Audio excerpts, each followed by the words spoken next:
MSS study में आपको स्वागत है। आज हम लेकर आए हैं 10 क्लास को रसायन शास्त्र का चैप्टर नंबर 2 अम्ल क्षार लवण। अम्ल क्षार लवण से जितने भी क्वेश्चन बनता है, जितने भी सब्जेक्टिव क्वेश्चन हैं, सारे थ्योरी को हम लोग इस वीडियो में एक ही वीडियो में अध्ययन करेंगे। आपको ऐसा समझाया जाएगा कि आज के बाद ज़िंदगी में कभी नहीं भूल पाइएगा, एक गारंटी है। इतना बेहतरीन तरीक़े से समझाया जाएगा कि ज़िंदगी में कभी नहीं भूल पाइएगा। आप वीडियो को अच्छी तरह से देखिएगा, सुनिएगा, समझिएगा। 100% गारंटी के साथ हम कह रहे हैं कि आप ज़िंदगी में कभी नहीं भूल पाइएगा। चलिए समय को ना गवाते हुए हम लोग अपने चैप्टर की ओर चलते हैं। देखिए, अच्छी तरह से नोट्स तैयार किया गया है। यदि आपको नोट्स की ज़रूरत है तो आप हमारे नंबर पर मैसेज कीजिएगा, कॉल मत कीजिएगा, व्हाट्सएप मैसेज कीजिएगा और आप नोट्स ले लीजिएगा। कोई शुल्क नहीं है। चलिए, इस चैप्टर में हम लोग अच्छी तरह से सीखते हैं कौन क्या है। परिभाषाओं को तो एकदम याद करना नहीं है, बिल्कुल देहाती भाषा में समझाया जाएगा। सारा क्वेश्चन को अच्छी तरह से समझाया जाएगा, कोई चीज़ याद नहीं करना है। चलिए, यहाँ प्रश्न उठा कि अम्ल क्या है। पहला टॉपिक है, जैसे चैप्टर का खुद नाम है कि अम्ल क्षार लवण, तो इसमें हम लोग सबसे पहले सीखेंगे कि आखिर अम्ल है क्या। अम्ल है क्या? तो अम्ल को समझने के लिए हम अपने भाषा में बोल सकते हैं। देखिए, अम्ल को दो तरह से देखा जाता है, जैसे एक वैज्ञानिक के दृष्टि से और दूसरा हम लोग अपने दृष्टि से देखते हैं। अच्छा, यदि हम लोग अपनी दृष्टि से देखें तो क्या होता है, वैज्ञानिक की दृष्टि से देखें तो क्या होता है, इन बातों को देखेंगे। देखिए, यदि हम अपनी दृष्टि से देखें तो अम्ल वह पदार्थ होता है जिसका जलीय विलयन स्वाद में खट्टा होता है। इन बातों को जरूर ध्यान रखिएगा। इस स्वाद में क्या होता है, खट्टा होता है। ये हम लोग अपने दृष्टि से देख रहे हैं, वैज्ञानिक की दृष्टि से नहीं देख रहे हैं। यदि कोई छोटे बच्चा को दे दिया जाए, कुछ खाने वाले पदार्थें दे दिया जाए और उससे पूछा जाए, बच्चा बताओ इस स्वाद में कैसा लग रहा है, यदि उस व्यक्ति को, बच्चा को स्वाद में खट्टा लगेगा तो समझ जाना कि वो पदार्थ क्या है, अम्ल है। यदि उस व्यक्ति यानी बच्चा को, आपको स्वाद में कड़वा लगे तो समझना है कि यह अम्ल नहीं बल्कि क्या है, भस्म है, क्षार है। और क्या होता है कि यह जो है, ध्यान से समझिएगा, यह धातु से अभिक्रिया करके हाइड्रोजन गैस मुक्त करता है। कौन? अम्ल। कौन धातु से अभिक्रिया करके हाइड्रोजन गैस मुक्त करता है? तो ध्यान रखिएगा, अम्ल। अम्ल जो है धातु से अभिक्रिया करके हाइड्रोजन गैस मुक्त करता है। ऑब्जेक्टिव क्वेश्चन बार बार आता है, अम्ल जो है धातु से अभिक्रिया करके कौन सा गैस उत्सर्जित करता है? तो आपको ध्यान देना है, हाइड्रोजन गैस। अम्ल जो है धातु से अभिक्रिया करके कौन सा गैस उत्सर्जित करता है? तो हाइड्रोजन गैस करता है। अब कैसे करता है, चलिए कुछ रासायनिक अभिक्रियाओं द्वारा आपको उदाहरण द्वारा समझाते हैं। चलिए आगे है हम लोग का कि लगभग सभी खनिज अम्ल, जो अम्ल हैं, समझिए, जो खनिज अम्ल हैं, मतलब क्या, अम्ल हैं वो धातु से अभिक्रिया करके, किससे? धातु से अभिक्रिया करके। जो भी खनिज लवण अम्ल है, अम्ल है, ये धातु से अभिक्रिया करके हाइड्रोजन गैस मुक्त करते हैं। क्या निकलता है? हाइड्रोजन गैस निकलता है। अच्छा, थोड़ा सा हम लोग उदाहरण देख लें। जैसे हम लोग उदाहरण को देखेंगे तो यहाँ हम लोग को अम्ल है और यहाँ क्या है, धातु है।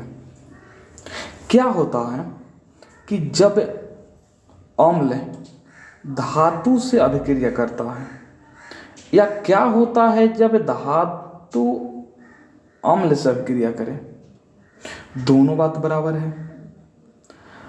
धातु अम्ल से अभिक्रिया करे या अम्ल धातु के साथ अपक्रिया करे। ध्यान से समझिएगा, यदि इसको आप समझ लेते हैं तो आगे का सारा क्वेश्चन आसान बन जाएगा। तो ध्यान से समझिएगा, यदि धातु अम्ल से अपक्रिया करे या अम्ल धातु से अपक्रिया करे तो क्या बनता है, अभी हम आपको समझाते हैं। देखिए,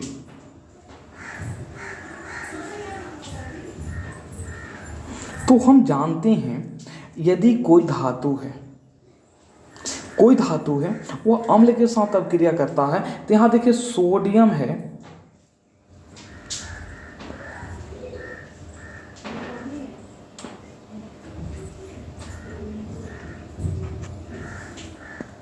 सोडियम है और H2SO4 सल्फ्यूरिक अम्ल के साथ अपक्रिया करता है तो क्या बनाता है। तो आप ध्यान से देखिएगा, तो एकल विस्थापन अभिक्रिया के आधार पे हम पहले आप लोगों को अच्छी तरह से बता चुके हैं, बहुत अच्छी तरह से।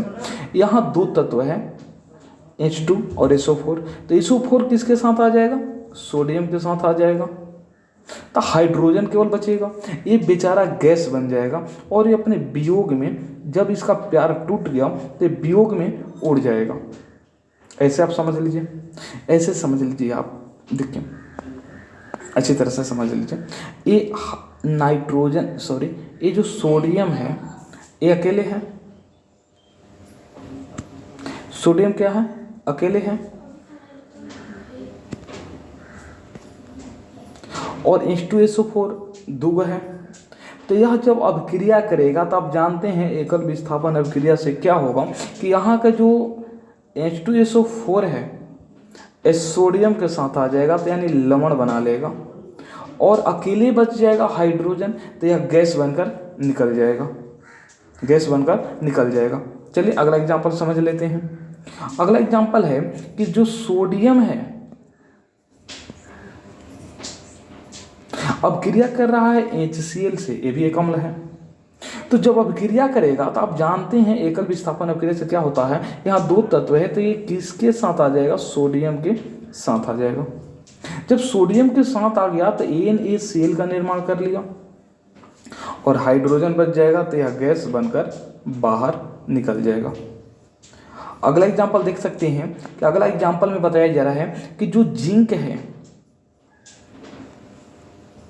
या H2SO4 के साथ अपक्रिया कर रहा है, तो एकल विस्थापन अभिक्रिया से क्या होगा कि H2SO4 जिंक के साथ जुड़ जाएगा अभिक्रिया के में, और हाइड्रोजन जो गैस है वो गैस बनकर निकल जाएगा। आप देख रहे हैं कि हाइड्रोजन गैस यहाँ से निकल जाएगा।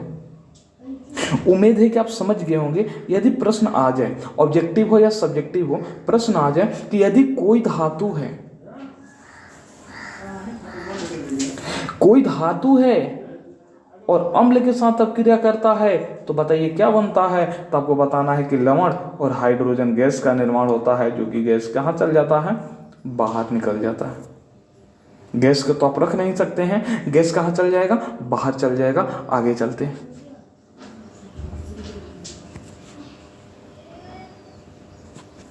आगे है कि अम्ल की उत्पत्ति लैटिन शब्द से हुआ है। ध्यान रखिएगा, अम्ल की उत्पत्ति किस शब्द से हुआ है, तो लैटिन शब्द से हुआ है, जिसका नाम है एसिडस, और जिसका शाब्दिक अर्थ होता है क्या बाबू, खट्टा। जिसका शाब्दिक अर्थ होता है स्वाद में खट्टा, तब हम उसे क्या कहते हैं, अम्ल कहते हैं। तो प्रश्न उठता है कि अम्ल की उत्पत्ति किस शब्द से हुआ है, तो आपको बताना है कि यह लैटिन शब्द से हुआ है। अम्ल की उत्पत्ति किस शब्द से हुआ है, तो लैटिन शब्द से हुआ है, जिसका नाम होता है लैटिन शब्द में एसिडस, और इसका शाब्दिक अर्थ होता है खट्टा। तो अम्ल शब्द की उत्पत्ति किस शब्द से, तो लैटिन शब्द से हुआ है, जिसका नाम होता है एसिडस, और इसका शाब्दिक अर्थ होता है खट्टा। चलिए आगे चलते हैं।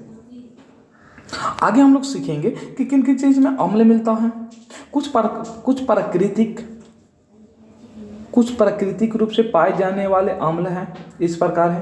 कैसे हैं, जैसे हम लोग सीखेंगे कि सिरका में कौन सा अम्ल मिलता है। यहाँ आप देख रहे हैं एक सिरका है, तो सिरका में कौन सा अम्ल मिलता है, तो सिरका में आपको याद कर लेना है एसिटिक अम्ल मिलता है। अच्छा, चींटी के डंक या मधुमक्खी के डंक या बिच्छू के डंक में क्या मिलता है, तो फॉर्मिक अम्ल मिलता है। क्वेश्चन ध्यान से सुनिए, ऑब्जेक्टिव क्वेश्चन। यहाँ से एक लड़ने वाला है। सिरका में कौन सा अम्ल मिलता है? एसिटिक अम्ल मिलता है। चिट्टी के डंक में कौन सा अम्ल होता है? फॉर्मिक अम्ल होता है।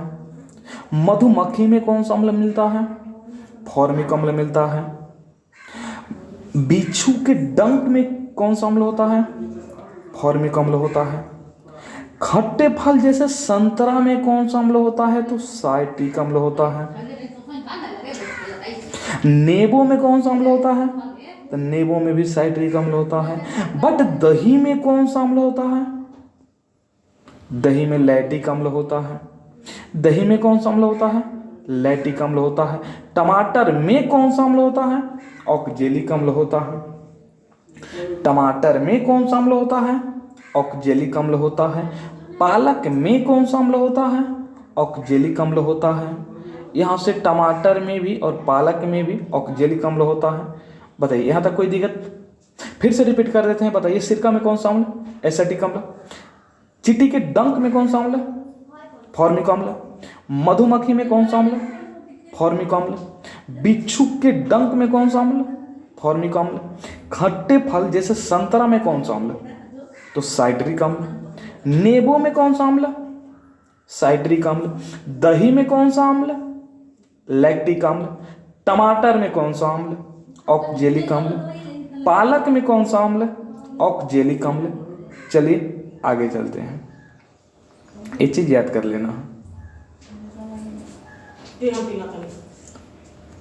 आगे है वीवीआई क्वेश्चन है कि आंवला में कौन सा अम्ल मिलता है?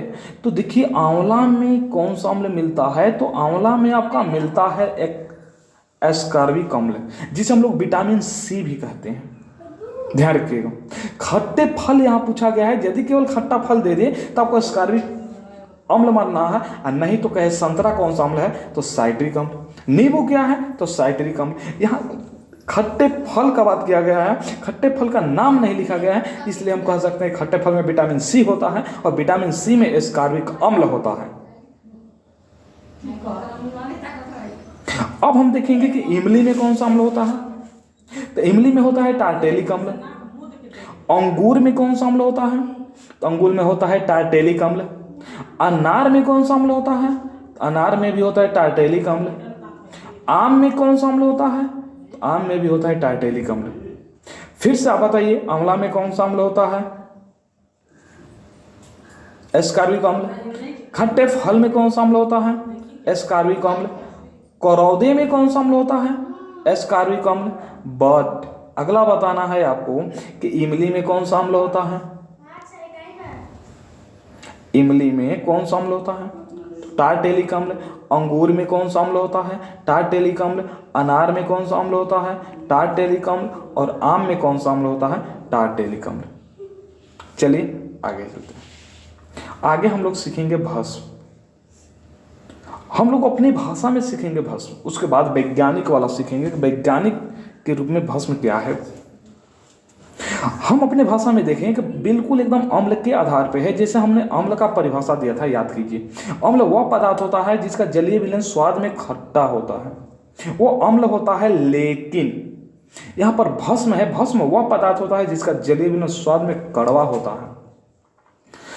वह पदार्थ जिसका जलीय विलयन स्वाद में कड़वा होता है उसे भस्म कहते हैं। जो भस्म होता है अम्ल के साथ अभिक्रिया करके लवण तथा जल बनाता है। जो भस्म होता है अम्ल के साथ अभिक्रिया करके लवण तथा जल बनाता है। ध्यान रखिएगा। यहाँ बहुत सारे एग्जाम्पल दिया गया है। जैसे पहले वाला ही एग्जाम्पल है, इसको हम पहले समझा चुके हैं, फिर से एक बार बता देते हैं। जैसे यहाँ कोई धातु है, अम्ल के साथ अभिक्रिया करता है तो आपका लवण तथा हाइड्रोजन गैस मुक्त करता है। जैसे यहाँ कोई सोडियम धातु है,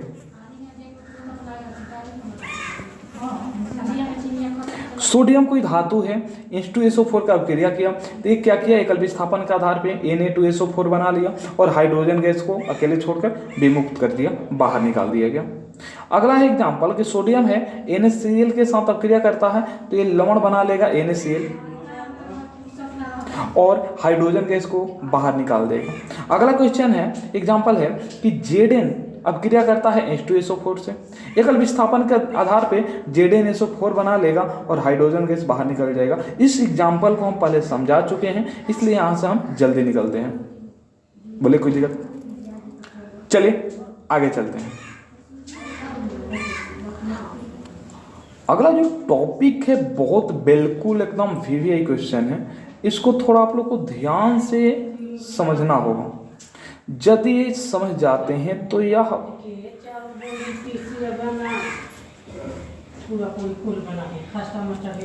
यदि इसको आप समझ जाते हैं तो परिभाषा बिल्कुल आसान हो जाएगा। देखिए लिखा क्या है, लिखा है कि विद्युत अपघटन मतलब यह वैसा यौगिक होता है, यौगिक में कुछ भी हो सकता है, अम्ल हो सकता है, क्षार हो सकता है, भस्म हो सकता है, लवण हो सकता है, वैसा यौगिक जिसका जलीय विलयन विद्युत का चालन हो। ध्यान रखिएगा, विद्युत का चालन मतलब करंट का प्रवाहित करता हो, तब हम उसे कहेंगे विद्युत अपघटन। तब हम उसे कहेंगे विद्युत अपघटन। जैसे हाइड्रोक्लोरिक अम्ल, अगला है सोडियम हाइड्रोक्साइड, इससे अगला है कि सोडियम क्लोराइड। ये जो एग्जाम्पल है आपका विद्युत अपघटन का उदाहरण है। अपघटन का मतलब होता है विद्युत धारा का प्रवाह। जिस पदार्थ में विद्युत धारा का प्रवाह हो जाए उसे विद्युत अपघटन कहते हैं, अर्थात वैसा यौगिक जिसका जलीय विलयन विद्युत का संचालन करता हो उसे कहते हैं विद्युत अपघटन कहते हैं। जैसे हाइड्रोक्लोरिक अम्ल, सोडियम हाइड्रोक्साइड, एग्जाम्पल देख रहे हैं, हाइड्रोक्लोरिक अम्ल, सोडियम हाइड्रोक्साइड, सोडियम क्लोराइड, ये आपका विद्युत अपघटन का उदाहरण है, इसको ध्यान रखना है। चलिए आगे चलते हैं। इसी के आधार पर है विद्युत अनअपघटन, बिल्कुल इसके उल्टा है। तो उसमें क्या होता था कि जलीय विलयन में करंट क्या यानी विद्युत धारा का संचालन होता था, बल्कि इसमें संचालन नहीं होता है। विद्युत अनअपघटन क्या है? तो यह एक ऐसा यौगिक है जिसका जलीय विलयन विद्युत का संचालन नहीं करता है, जिसका जलीय विलयन विद्युत का संचालन नहीं करता है। ध्यान रखिएगा, उसमें क्या होता था कि विद्युत का संचालन होता था, बट इसमें विद्युत का संचालन नहीं होता है। किसमें? विद्युत अनअपघटन में। विद्युत अपघटय पूछेगा तो बोलना है कि वैसा यौगिक जिसमें जलीय विलयन विद्युत का संचालन करता है उसे विद्युत अपघटय कहते हैं। जैसे सोडियम हाइड्रोक्साइड, सोडियम क्लोराइड। ठीक उसी तरह विद्युत अनअपघटय आ जाए तो वैसा पदार्थ है जिसका जलीय विलयन विद्युत का संचालन नहीं करता है, उसे कहते हैं विद्युत अनअपघटय। एग्जाम्पल के आधार पर हम देख सकते हैं कि यहां हमको मिल रहा है एल्कोहल। जो एल्कोहल है ये हमारा विद्युत अनअपघटय है। ग्लूकोज है, विद्युत अनअपघटय है। यूरिया है, विद्युत अनअपघटय है। अर्थात हम कह सकते हैं कि वैसा पदार्थ जिसमें विद्युत धारा करंट प्रवाहित होता है तो विद्युत अपघटय, नहीं प्रवाहित होता है तो अनअपघटय। उम्मीद है कि यहाँ तक आपको समझ में आ गया होगा। चलिए आगे चलते हैं। हम आपको बोले थे कि अम्ल का परिभाषा जो होता है एक हम लोग अपने से बनाते हैं और एक वैज्ञानिक द्वारा दिया गया है। यदि हम कोई चीज पदार्थ खाते हैं, खट्टा लग गया तो अम्ल है, ये तो हमने बता दिया। लेकिन वैज्ञानिक ने क्या किया, जिसका नाम था आरहेनियम। क्या नाम था? आरहेनियम। अब आरहेनियम ने क्या किया? आरहेनियम ने क्या कहा कि अम्ल वह पदार्थ है जो जल में घुलकर, ध्यान दीजिएगा, हाइड्रोजन आयन देते हैं। अम्ल को यदि आप जल में घुला देते हैं, घुल जाता है तो हाइड्रोजन आयन प्राप्त होता है, उसे हम अम्ल कहते हैं। जैसे आप एग्जाम्पल देख सकते हैं कि हाइड्रोक्लोरिक अम्ल, नाइट्रिक अम्ल, सल्फ्यूरिक अम्ल, एसिटिक अम्ल, ये आपका अम्ल है। आरहेनियम बोलते हैं कि अम्ल वो एक ऐसा पदार्थ है जो जल में घुलकर हाइड्रोजन आयन बनाता है, उसे अम्ल कहते हैं। बोले कोई दिक्कत अम्ल में? नहीं। चलिए आगे चलते हैं।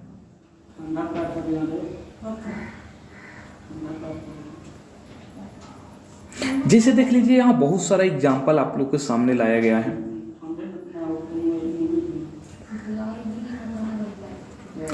देख लीजिए, यदि आप HCl को कहाँ डाल देते हैं, जल में डाल देते हैं। कहाँ डाल देते हैं, जल में। जब आप HCl को जल में डालते हैं तो यहाँ से हाइड्रोजन अलग हो जाता है, क्लोरीन अलग हो जाता है। मतलब क्या कि अम्ल एक ऐसा पदार्थ है जो जल में घुलने के बाद हाइड्रोजन आयन बनाता है, तो उसे अम्ल कहते हैं। अर्थात हम कह सकते हैं HCl क्या है, अम्ल है। बिल्कुल एकदम इसी आधार पे हम अगला एग्जाम्पल देखेंगे कि जो हमारा H2SO4 सल्फ्यूरिक अम्ल है, इसको यदि हम जल में घुलाते हैं तो दो आयनों में टूट जाता है, हाइड्रोजन में और H2SO4 में।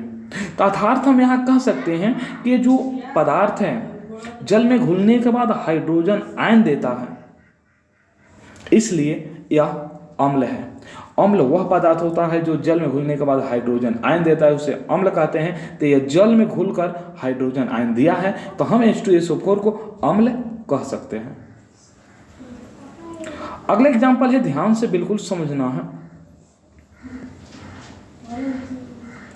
HNO3 है, जब आप इसको जल में डालें तो H अलग हो गया, हाइड्रोजन आयन बना लिया, और अमोनिया NO3 अलग हो गया।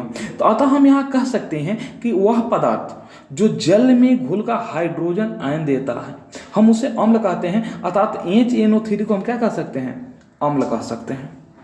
अगला एग्जाम्पल,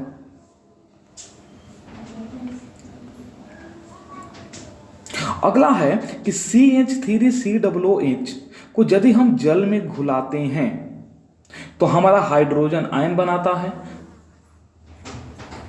तो हम कह सकते हैं यहाँ पे कि जो हमारा हाइड्रोजन आयन बन रहा है, तो अम्ल वह पदार्थ होता है जो जल में घुलने के बाद हाइड्रोजन आयन देता है, उसे हम अम्ल कहते हैं। अर्थात यहाँ CH3COOH को हम अम्ल कह सकते हैं। अगला एग्जाम्पल है कि H2CO3 है, इसको जब आप जल में डालते हैं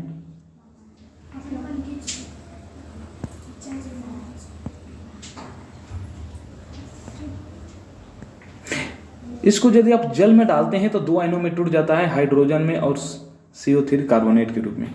अब इससे हम प्राप्त होता है कि हम सीख रहे हैं, शुरू से ही हम बोलते आ रहे हैं कि अम्ल वह पदार्थ है जो जल में घुलने के बाद हाइड्रोजन है। तो यहाँ देखिए हाइड्रोजन आयन तो मिल गया, तो अर्थात हम इसे अम्ल का कह सकते हैं। चलिए अगला एग्जाम्पल है हमारे पास H3PO4 है, इसको यदि हम जल में अभिक्रिया कराते हैं तो हाइड्रोजन और PO3 के रूप में टूट जाता है। अर्थात हम यहाँ कह सकते हैं हाइड्रोजन आयन प्राप्त हो गया, तो अर्थात हम कह सकते हैं कि H3PO4 एक अम्ल है। तो अम्ल वह पदार्थ होता है जो जल में घुलने के बाद हाइड्रोजन आयन प्रदान करता है, उसे क्या कहते हैं, अम्ल कहते हैं। किसके अनुसार, अर्हेनियम के अनुसार। लेकिन वैज्ञानिक लोग क्या बोलते हैं, वैज्ञानिक लोग बोलते हैं कि हम वह पदार्थ है जो जल में घुलने के बाद हाइड्रोजन आयन देते हैं। लेकिन हम लोग क्या कहते हैं, हम लोग कहते हैं कि हम लोग खाने के बाद बताते हैं कि अम्ल है कि क्षार है। तो हम लोग जब खाते हैं, यदि खाटा लग जाए तो अम्ल है, यदि तीता लग जाए तो क्षार है, कड़वा लग जाए तो।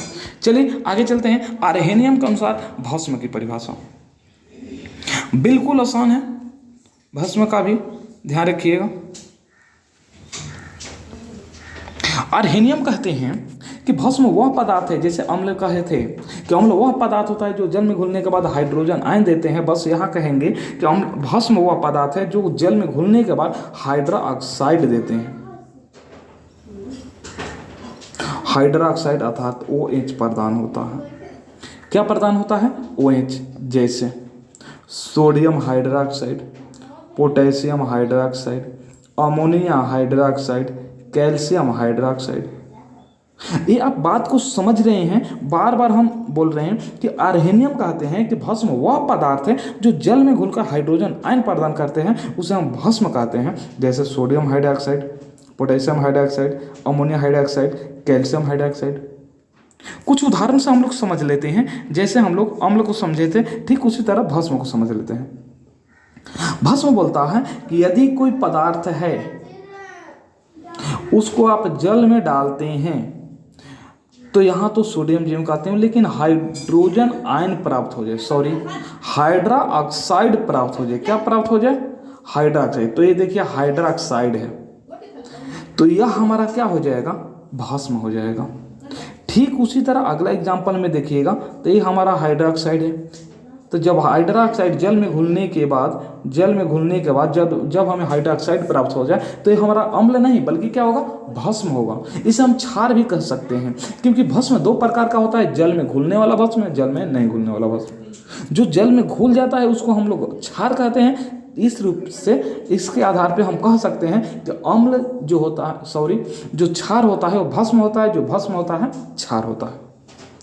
यहाँ देखिए कैल्शियम हाइड्रोक्साइड है और कैल्शियम हाइड्रोक्साइड को जल के साथ अपक्रिया किया गया है तो हमें कैल्शियम के रूप में मिला है और हाइड्रोक्साइड के रूप में मिला है। तो हम यहाँ कह सकते हैं कि जल में घुलने के बाद हाइड्रोक्साइड प्राप्त हुआ, अतः यह क्या है, भस्म है। उम्मीद है कि आप समझ गए होंगे। अगला एग्जाम्पल भी देख रहे हैं कि मिल्क MgOH का होल ट्वाइस है, इसको भी जल में जब घुला गया तो Mg अलग होगा और OH अलग हो गया, तो इस तरह OH प्राप्त हुआ। हम कह सकते हैं कि अम्ल नहीं बल्कि क्या है, भस्म है। यहाँ से भस्म दो प्रकार के होते हैं, जल में घुलने वाला भस्म और जल में नहीं घुलने वाला भस्म। फिर से रिपीट करते हैं कि यहाँ से भस्म दो प्रकार के होते हैं, जल में घुलने वाला भस्म, जल में नहीं घुलने वाला भस्म। जो भस्म जल में घुल जाए उसे हम लोग क्षार कहते हैं। जो भस्म जल में घुल जाए उसे हम लोग क्षार कहते हैं। और जब क्षार कहते हैं, क्षार क्या करता है कि लाल लिटमस पत्र को नीला कर देता है, और अम्ल क्या करता है, नीला को लाल कर देता है। अतः हम कह सकते हैं अम्ल जो होता है, अम्ल क्या करता है, नीला को लाल कर देता है। इसको हम याद कैसे करेंगे, बार बार भूल जाते हैं, तो इसके लिए एक ट्रिक याद कर लीजिएगा। अनिल जी हैं, कौन है जी, अनिल जी। अनिल एकदम मजा से याद कीजिए, मजा से पढ़िए, अनिल।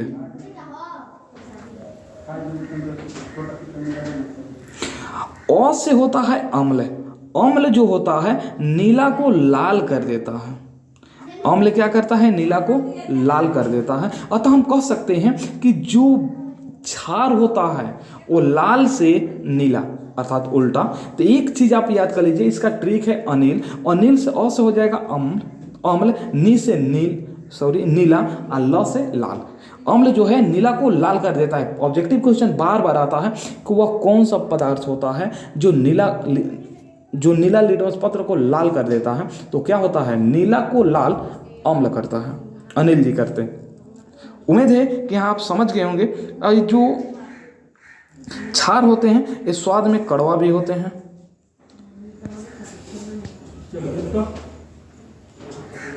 इस स्वाद में क्या है, कड़वे होते हैं।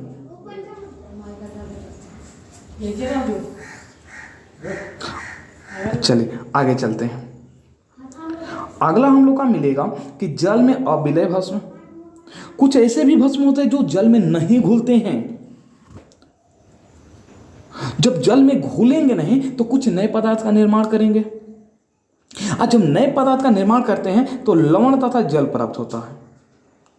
क्या प्राप्त होता है, लवण तथा जल प्राप्त होता है। तो ध्यान रखिएगा, जब भस्म जल में घुल जाए तो क्षार के रूप पकड़ लेता है, और जब भस्म जल में न घुले तो वह किसी न किसी रूप से अभिक्रिया करके लवण तथा जल बनाता है। तो एक बात और याद रखिएगा, कभी भी अम्ल जो होता है क्षार से अभिक्रिया करके क्या बनाता है, लवण तथा जल बनाता है। जैसे एग्जाम्पल में है, आप लोग देख रहे हैं कि HCl है, सोडियम हाइड्रोक्साइड है, यह अभिक्रिया करके सोडियम फ्लोराइड बना लिया और यहाँ जल बना लिया। तो हम कह सकते हैं कि अम्ल और क्षार अभिक्रिया करके लवण तथा जल बनाते हैं। अम्ल और क्षार अभिक्रिया करके क्या बनाते हैं, लवण तथा जल बनाते हैं। नीचे भी एग्जाम्पल दिया गया है, इसको भी आप देख सकते हैं। यहाँ H2SO4 है जो कि अम्ल है, और CaOH का होल ट्वाइस है जो कैल्शियम हाइड्रोक्साइड है जो कि क्षार है। यदि यह दोनों अभिक्रिया करता है तो यहाँ लवण कैल्शियम सल्फेट और यहाँ जल बनता है। तो हम कह सकते हैं कि जब कभी भी अभिक्रिया में लवण और क्षार अम्ल और क्षार अभिक्रिया करे तो लवण तथा जल बनता है। आगे चलते हैं, उदासीनीकरण अभिक्रिया।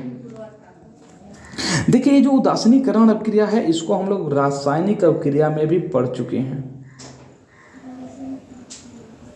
उदासीनीकरण अभिक्रिया जो है रासायनिक अभिक्रिया में भी उदासीनी का मतलब होता है कि जब अम्ल और क्षार या यहाँ भस्म, ध्यान रखिएगा भस्म और क्षार दोनों एक ही तरह होता है, क्योंकि अभी तुरंत हम बताएं कि भस्म दो प्रकार का होता है, जल में घुलने वाला, जल में नहीं घुलने वाला। जो जल में घुल जाए भस्म उसी को क्षार कहते हैं, अर्थात हम कह सकते हैं क्षार भस्म है।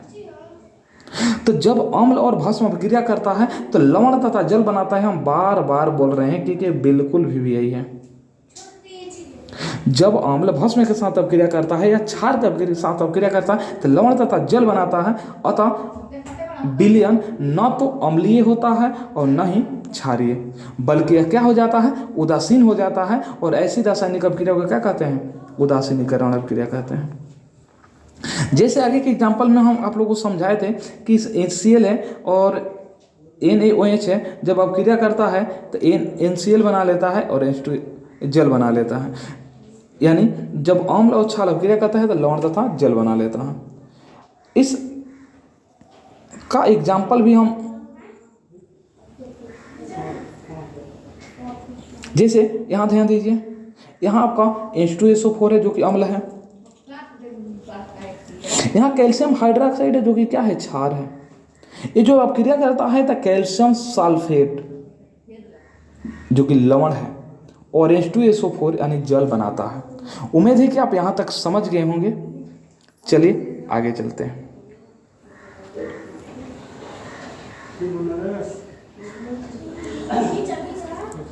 आगे हम लोग सीखेंगे अम्ल तथा भस्म के गुण। तो देखिए अम्ल तथा भस्म के गुण बहुत होता है, अनेक होता है, अर्थात हम कह सकते हैं यहाँ बहुत सारा पढ़ना है हम लोगों को, स्टेप बाय स्टेप हम लोग पढ़ेंगे। उससे पहले बताया गया है कि अम्ल तथा भस्म के गुण क्या क्या होते हैं। ऑब्जेक्टिव क्वेश्चन सब्जेक्टिव में आ जाता है कि अम्ल तथा भस्म के गुण को लिखें, तो आपको लिखना पड़ेगा।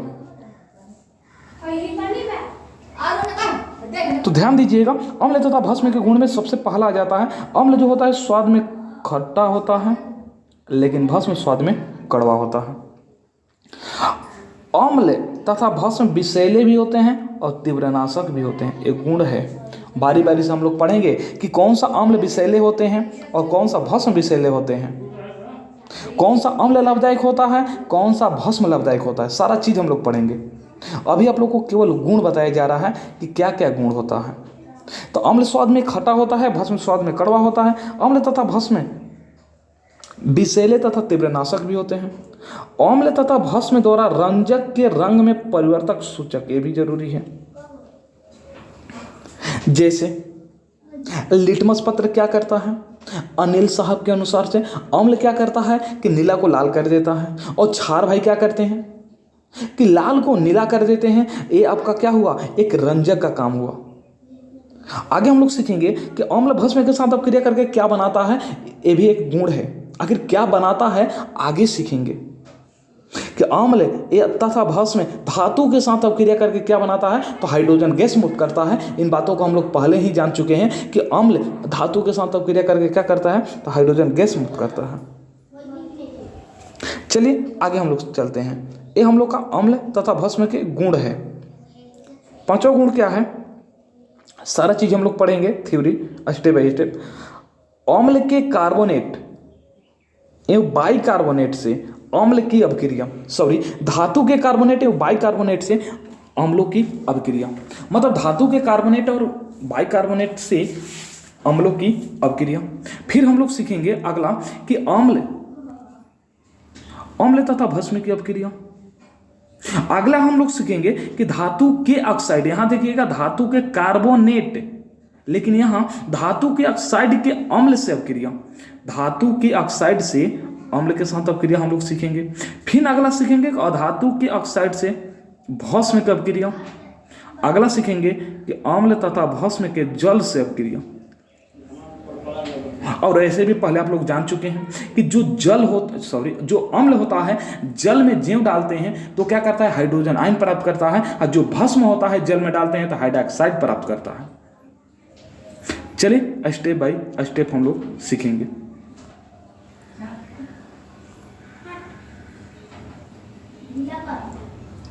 तो सबसे पहले हम लोग सीखेंगे जो अम्ल होता है स्वाद में क्या होता है, खट्टा होता है, तथा भस्म स्वाद में क्या होते हैं, कड़वा होता है।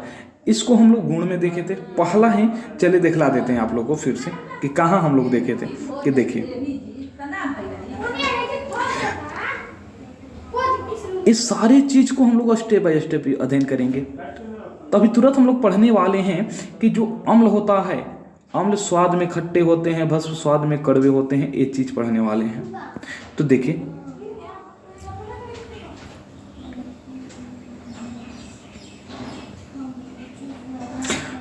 अम्ल स्वाद में क्या होते हैं, खट्टे होते हैं, सभी लोग जानते हैं अम्ल स्वाद में क्या होते हैं, खट्टे होते हैं। और भस्म स्वाद में क्या होता है, कड़वा होता है। जैसे नींबू, संतरा, कच्चे अंगूर में साइट्रिक अम्ल होता है। प्रश्न आ जाए कि नींबू में कौन सा अम्ल होता है, साइट्रिक अम्ल, पहले बता चुके हैं। संतरा में कौन सा अम्ल होता है, साइट्रिक अम्ल होता है। अंगूर में कौन सा अम्ल होता है, साइट्रिक अम्ल होता है। जो स्वाद में खट्टा होता है, स्वाद में क्या होता है, खट्टा होता है।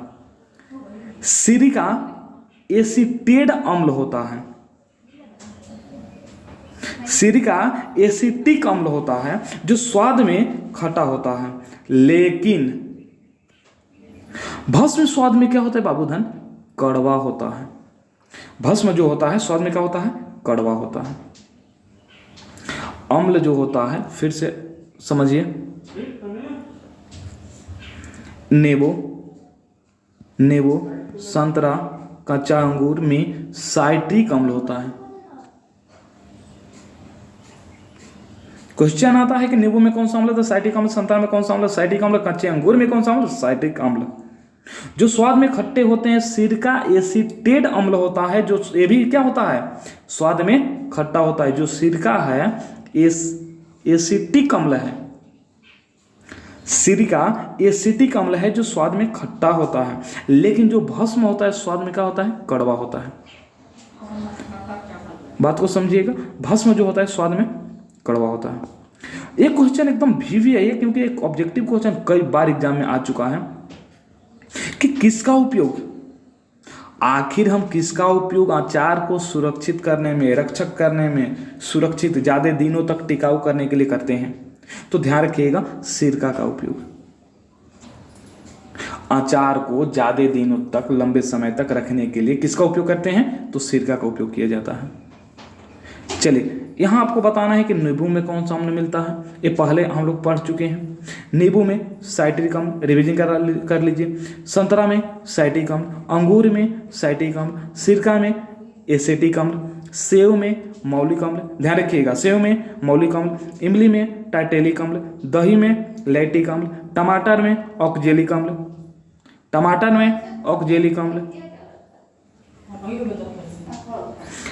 पीत में हाइड्रोक्लोरिक अम्ल, चाय में टैनिक अम्ल, विटामिन सी में एस्कॉर्बिक अम्ल, चींटी में फॉर्मिक अम्ल, मधुमक्खी में फॉर्मिक अम्ल, बिच्छी के डंक में फॉर्मिक अम्ल। ये चीज हम लोग पहले पढ़ चुके हैं। चलिए आगे चलते हैं। अगला हेडिंग हम लोग का था, दूसरा गुण था कि अम्ल तथा भस्म विषैले तथा तीव्रनाशक होते हैं। तो बात बिल्कुल सही है कि जो अम्ल होते हैं, भस्म होते हैं, विषैले भी होते हैं और तीव्र नाशक भी होते हैं। अब हम लोग सीखेंगे कि कौन सा अम्ल जो होता है विषैला होता है, तीव्रनाशक होता है। तो ध्यान दीजिए, कुछ अम्ल जो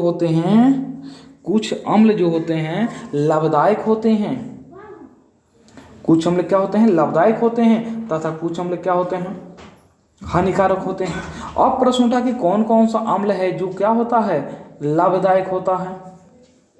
तो देखिए, हमारे पेट में हाइड्रोक्लोरिक अम्ल का सत्रवा होते रहता है का मतलब काम जारी रहता है, जो हमारे भोजन को पाचने में सहायक करता है। तो हमारे भोजन को पाचने में कौन सा अम्ल सहायक होता है, तो हाइड्रोक्लोरिक अम्ल। पेट में कौन सा अम्ल पाया जाता है, हाइड्रोक्लोरिक अम्ल।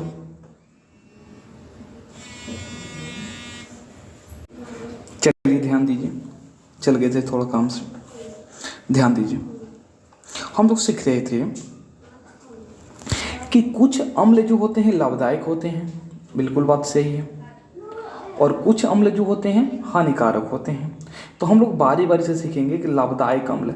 सबसे पहले हम लोग सीखेंगे कि लाभदायक कौन कौन से अम्ल लाभदायक होते हैं। तो हमारे पेट में पाए जाने वाले जो हाइड्रोक्लोरिक अम्ल होते हैं, बिल्कुल क्वेश्चन एकदम VVI है, क्योंकि क्वेश्चन आता है कि पेट में कौन सा अम्ल पाया जाता है, तो हाइड्रोक्लोरिक अम्ल। तो हमारे पेट में पाए जाने वाला हाइड्रोक्लोरिक अम्ल हमारे भोजन को पाचने में सहायक होता है। ये भी क्वेश्चन आता है कि भोजन को पाचने में कौन सा अम्ल सहायक होता है, तो आप टिक लगाइएगा हाइड्रोक्लोरिक अम्ल। क्वेश्चन बहुत VVI है। हमारे पेट में भोजन को पाचने में कौन सहायक होता है, तो हाइड्रोक्लोरिक अम्ल। लेकिन पेट में उत्पन्न होने वाले हाइड्रोक्लोरिक अम्ल की मात्रा क्या होती है, सामान्य से जब अधिक हो जाए, कौन, हाइड्रोक्लोरिक अम्ल की मात्रा। लेकिन पेट में उत्पन्न होने वाले हाइड्रोक्लोरिक अम्ल की मात्रा सामान्य से अधिक हो जाए तो पेट में अम्लीयता यानी गैस बना लेती है, गैस का शिकार हो जाते हैं। अब पेट में अम्लीयता यानी गैस का शिकार कब होगा, बताया जा रहा है कि पेट में उत्पन्न होने वाले हाइड्रोक्लोरिक अम्ल, अच्छा हाइड्रोक्लोरिक अम्ल की मात्रा अधिक कब होगा, जब आप आवश्यकता से अधिक खा लेते हैं। यानी आप किसी के दिए हुए निमंत्रण पे जाते हैं और आवश्यकता से अधिक खा लेते हैं, तो वहां आपका हाइड्रोक्लोरिक अम्ल की मात्रा अधिक सर्वाहित हो जाता है, जिससे पेट में आपका गैस बना देता है, गैस का शिकार हो जाते हैं आप। और इसको दूर करने के लिए भी तो इलाज है, इलाज है दूर करने के लिए। क्या इलाज है, देखिए इसका उपचार है। क्या उपचार है, इसका उपचार है कि प्रायः एटासीड का उपयोग किया जाता है। किसका उपयोग किया जाता है, एटासीड। अब प्रश्न उठा, एटासीड है क्या जी? एटासीड एक क्षारीय होता है। जब आपका पेट में अम्लीय का मात्रा बढ़ गया है, आप उसमें क्षार डालकर उसको उदासीन कीजिए।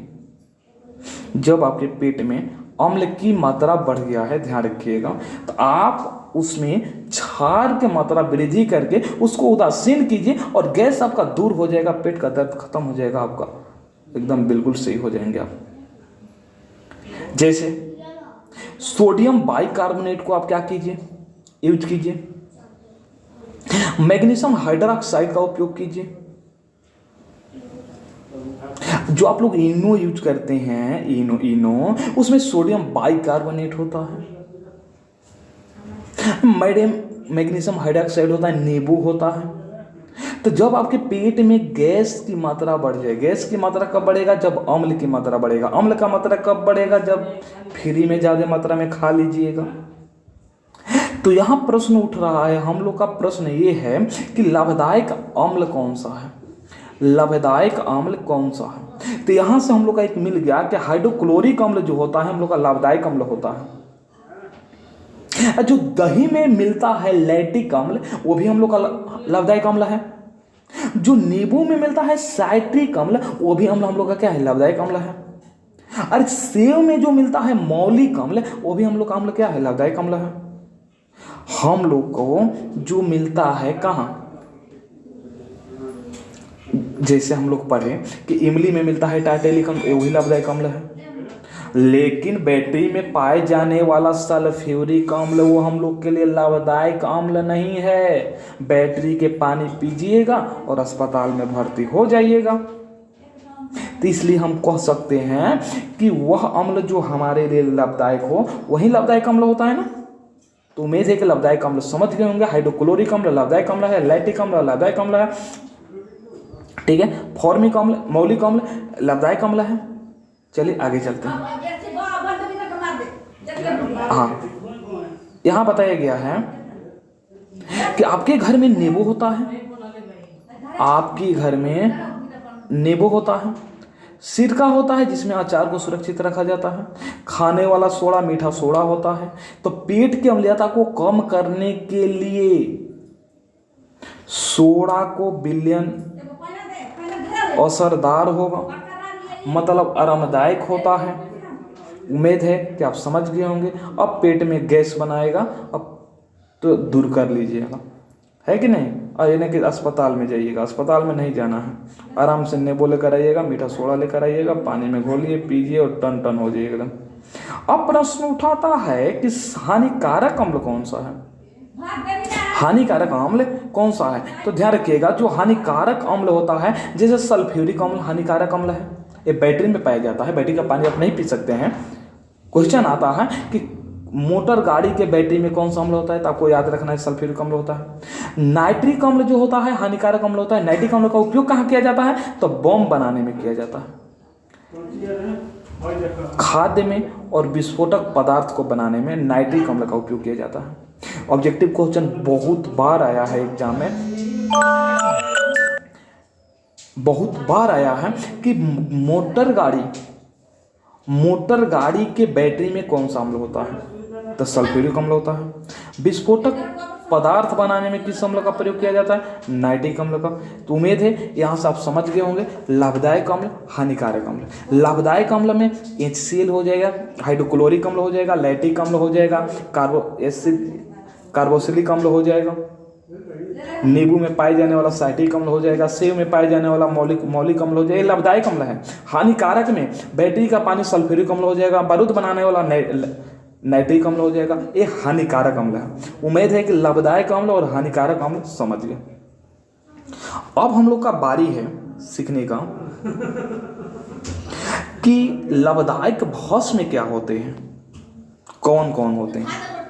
लाभदायक भस्म और हानिकारक भस्म, दो चीज हम लोग सीखें। लाभदायक भस्म जो हमारे लिए लाभदायक हो, जैसे हमको गैस बनाया था तो हमने पेट में क्या डाला? सोडियम बाइकार्बोनेट को डाला था, ये लाभदायक हो कि नहीं?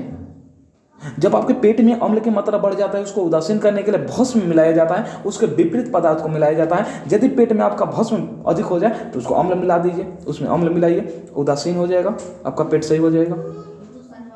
तो सोडियम बाइकार्बोनेट एक लाभदायक भस्म है या क्षार है। हम बार बार बोल रहे हैं कि भस्म को क्षार कहा जाता है, क्षार से ही भस्म होता है, यानी भस्म से क्षार होता है। अब आगे हम लोग सीखेंगे कुछ विषैले यानी तीव्र नाशक भी होते हैं भस्म, जैसे चूना जल। अब बताइए, चूना का जो जल होता है उसको आप पी सकते हैं? पीजिएगा, अस्पताल में भर्ती हो जाएगा। बेरियम हाइड्रोक्साइड विषैले हैं, हानिकारक भस्म होते हैं, यही चीज क्या होते हैं? हानिकारक भी होते हैं। सोडियम हाइड्रोक्साइड, ध्यान दीजिएगा, सोडियम बाइकार्बोनेट का बात यहाँ नहीं किया जा रहा है, सोडियम हाइड्रोक्साइड का बात किया जा रहा है। पोटेशियम हाइड्रोक्साइड यह तीव्र नाशक होते हैं, ये चमड़े को तुरंत जला देते हैं, तुरंत अभिक्रिया कर लेते हैं, यह तुरंत अभिक्रिया कर लेते हैं। सोडियम हाइड्रोक्साइड जो होता है तुरंत अभिक्रिया करके चमड़ा को जला देता है, पोटेशियम हाइड्रोक्साइड तुरंत अभिक्रिया करके चमड़ा को जला देता है। अतः हम कह सकते हैं कि सोडियम हाइड्रोक्साइड और पोटेशियम हाइड्रोक्साइड ये क्या होते हैं? तीव्र नाशक होते हैं, तुरंत नाश कर देते हैं, तीव्र नाशक होते हैं। उम्मीद है कि बात आप लोग समझ गए होंगे। चलिए आगे चलते हैं।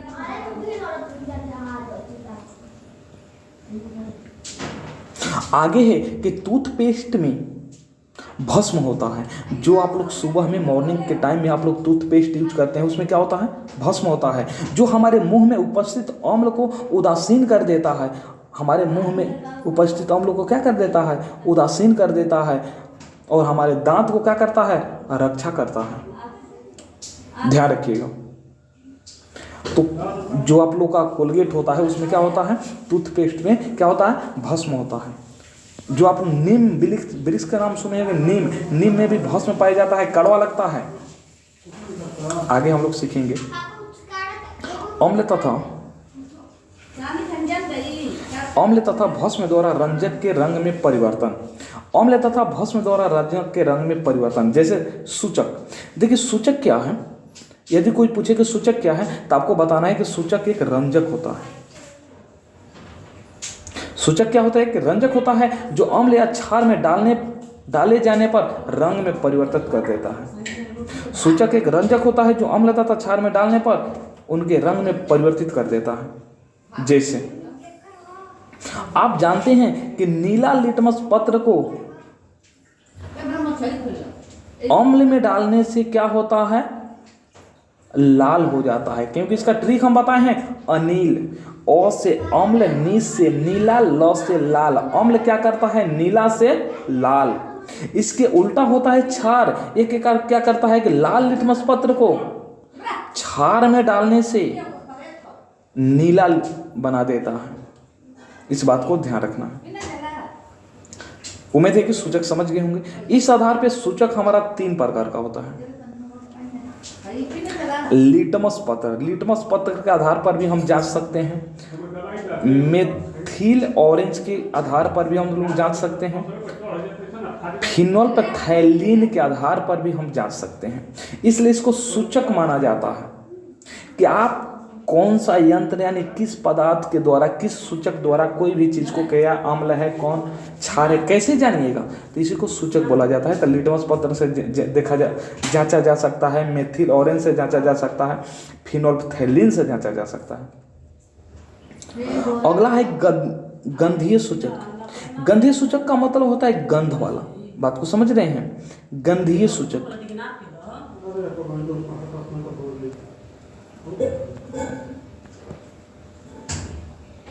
गंधीय सूचक क्या है? तो ऐसा पदार्थ है, ऐसा पदार्थ जिसका गंध अम्लीय क्षारीय माध्यम में बदल जाती है, उसे गंधीय सूचक कहते हैं। जैसे प्याज, लहसुन, लौंग का तेल। गंधीय सूचक क्या है कि ऐसा पदार्थ है जिसका गंध अम्लीय तथा क्षारीय माध्यम में बदल जाती है, उसे गंधीय सूचक कहते हैं। जैसे प्याज, लहसुन, लवंग का तेल। यहां प्रश्न उठता है कि प्याज या लहसुन में गंध किस तत्व की कमी से होता है? तो आप ध्यान रखिएगा कि प्याज और लहसुन में जो गंध होता है पोटेशियम की कमी से होता है। प्याज और लहसुन में गंध किस तत्व की उपस्थिति के कारण होता है? तो ध्यान रखिएगा, प्याज और लहसुन में गंध जो होता है पोटेशियम के कारण होता है। अगला प्रश्न उठता है कि लिटमस पत्र कहां से प्राप्त किया जाता है? तो सही बात का एक जवाब आप याद रखिएगा, लिटमस पत्र पौधा से प्राप्त किया जाता है। अर्थात लिटमस पत्र जो होता है थाइलोफाइटा समूह के लिचेन पौधे से प्राप्त किया जाता है। इस पौधा का नाम है लिचेन। प्राप्त किया जाता है और फिल्टर पेपर के टुकड़े को लिटमस के अम्लीय तथा क्षारीय विलयन में डालकर सुखा दिया जाता है, जिससे हमें को क्या प्राप्त होता है? नीला लिटमस पत्र प्राप्त होता है और लाल लिटमस पत्र प्राप्त होता है। ये भी क्वेश्चन आता है कि नीला लिटमस पत्र और लाल लिटमस पत्र को कैसे प्राप्त किया जाता है? तो आपको बताना है कि लिटमस पत्र थाइलोफाइटा समूह के निचेल पौधे से प्राप्त होता है। फिल्टर पेपर के टुकड़े को लिटमस के अम्लीय तथा क्षारीय विलयन में डालकर उसको क्या कर दिया जाता है? सुखा दिया जाता है, जिससे नीला लिटमस पत्र तथा लाल लिटमस पत्र प्राप्त होता है। उम्मीद है कि यहाँ तक आप लोग को समझ में आ गया होगा। आगे चलते हैं। आगे है अम्ल तथा भस्म के साथ धातुओं की अभिक्रिया। क्वेश्चन बिल्कुल आसान है, बिल्कुल आसान। ध्यान दीजिए, हम पहले उदाहरण आपको समझा देते हैं। ये आप देख रहे हैं कि धातु है और ये आप देख रहे हैं कि अम्ल है। जब अभिक्रिया कर रहा है तो एकल विस्थापन अभिक्रिया से यहाँ लवण बना रहा है और यहाँ हाइड्रोजन गैस बनाकर निकल जा रहा है। तो अतः हम कह सकते हैं कि जब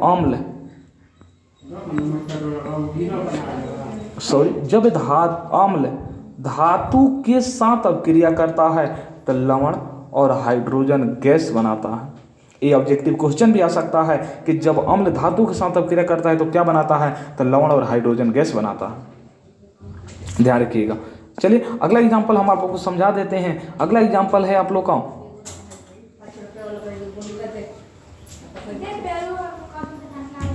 कि सोडियम है और NaCl है। यह एक धातु है। सोडियम जो है एक धातु है और NaCl एक अम्ल है। अब जो अभिक्रिया करता है तो लवण बनाता है, हाइड्रोजन गैस बनाता है और यह बाहर निकल जाता है। यह एकल विस्थापन से अभिक्रिया करता है। हम अब रासायनिक अभिक्रिया प्रथम चैप्टर पढ़ा दिए हैं बहुत अच्छी तरह से। उसको जाकर वीडियो आप यदि नहीं देखे हैं उसको देख लीजिएगा कि रासायनिक अभिक्रिया कैसे होता है। अगला एग्जाम्पल है यहाँ हम लोग का कि जो जिंक है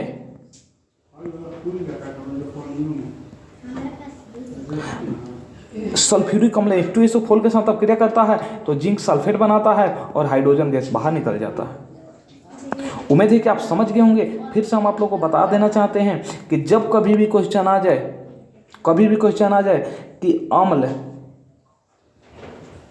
अम्ल जो है धातु के साथ अपक्रिया करके क्या करता है, तो कहना है कि लवण तथा हाइड्रोजन गैस बनाता है। एग्जाम्पल आप लोगों को समझा दिया गया है। आगे चलते हैं।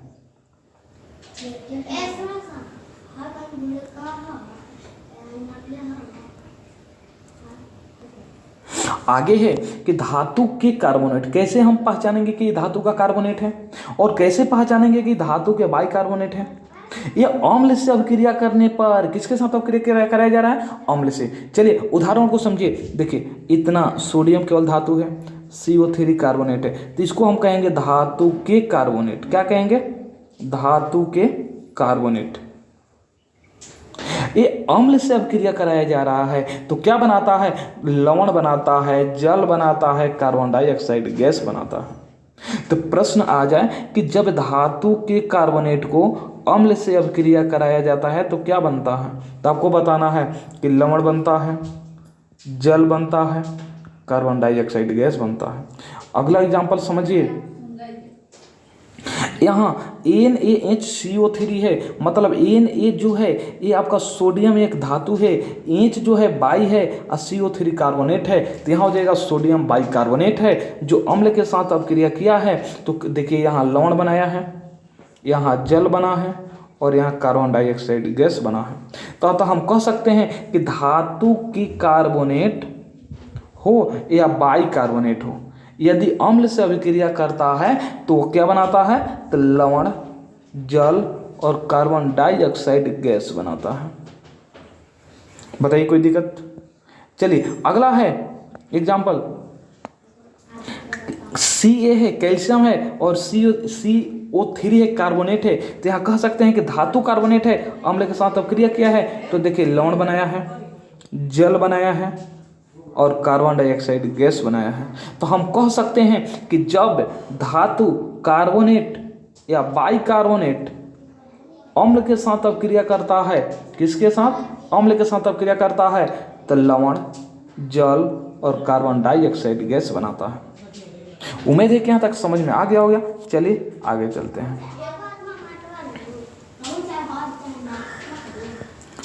अगला बिल्कुल भी ये है, शुरू से हम लोग रटते आ रहे हैं कि जब अम्ल क्षार यानी भस्म में से अभिक्रिया करता है तो क्या बनाता है।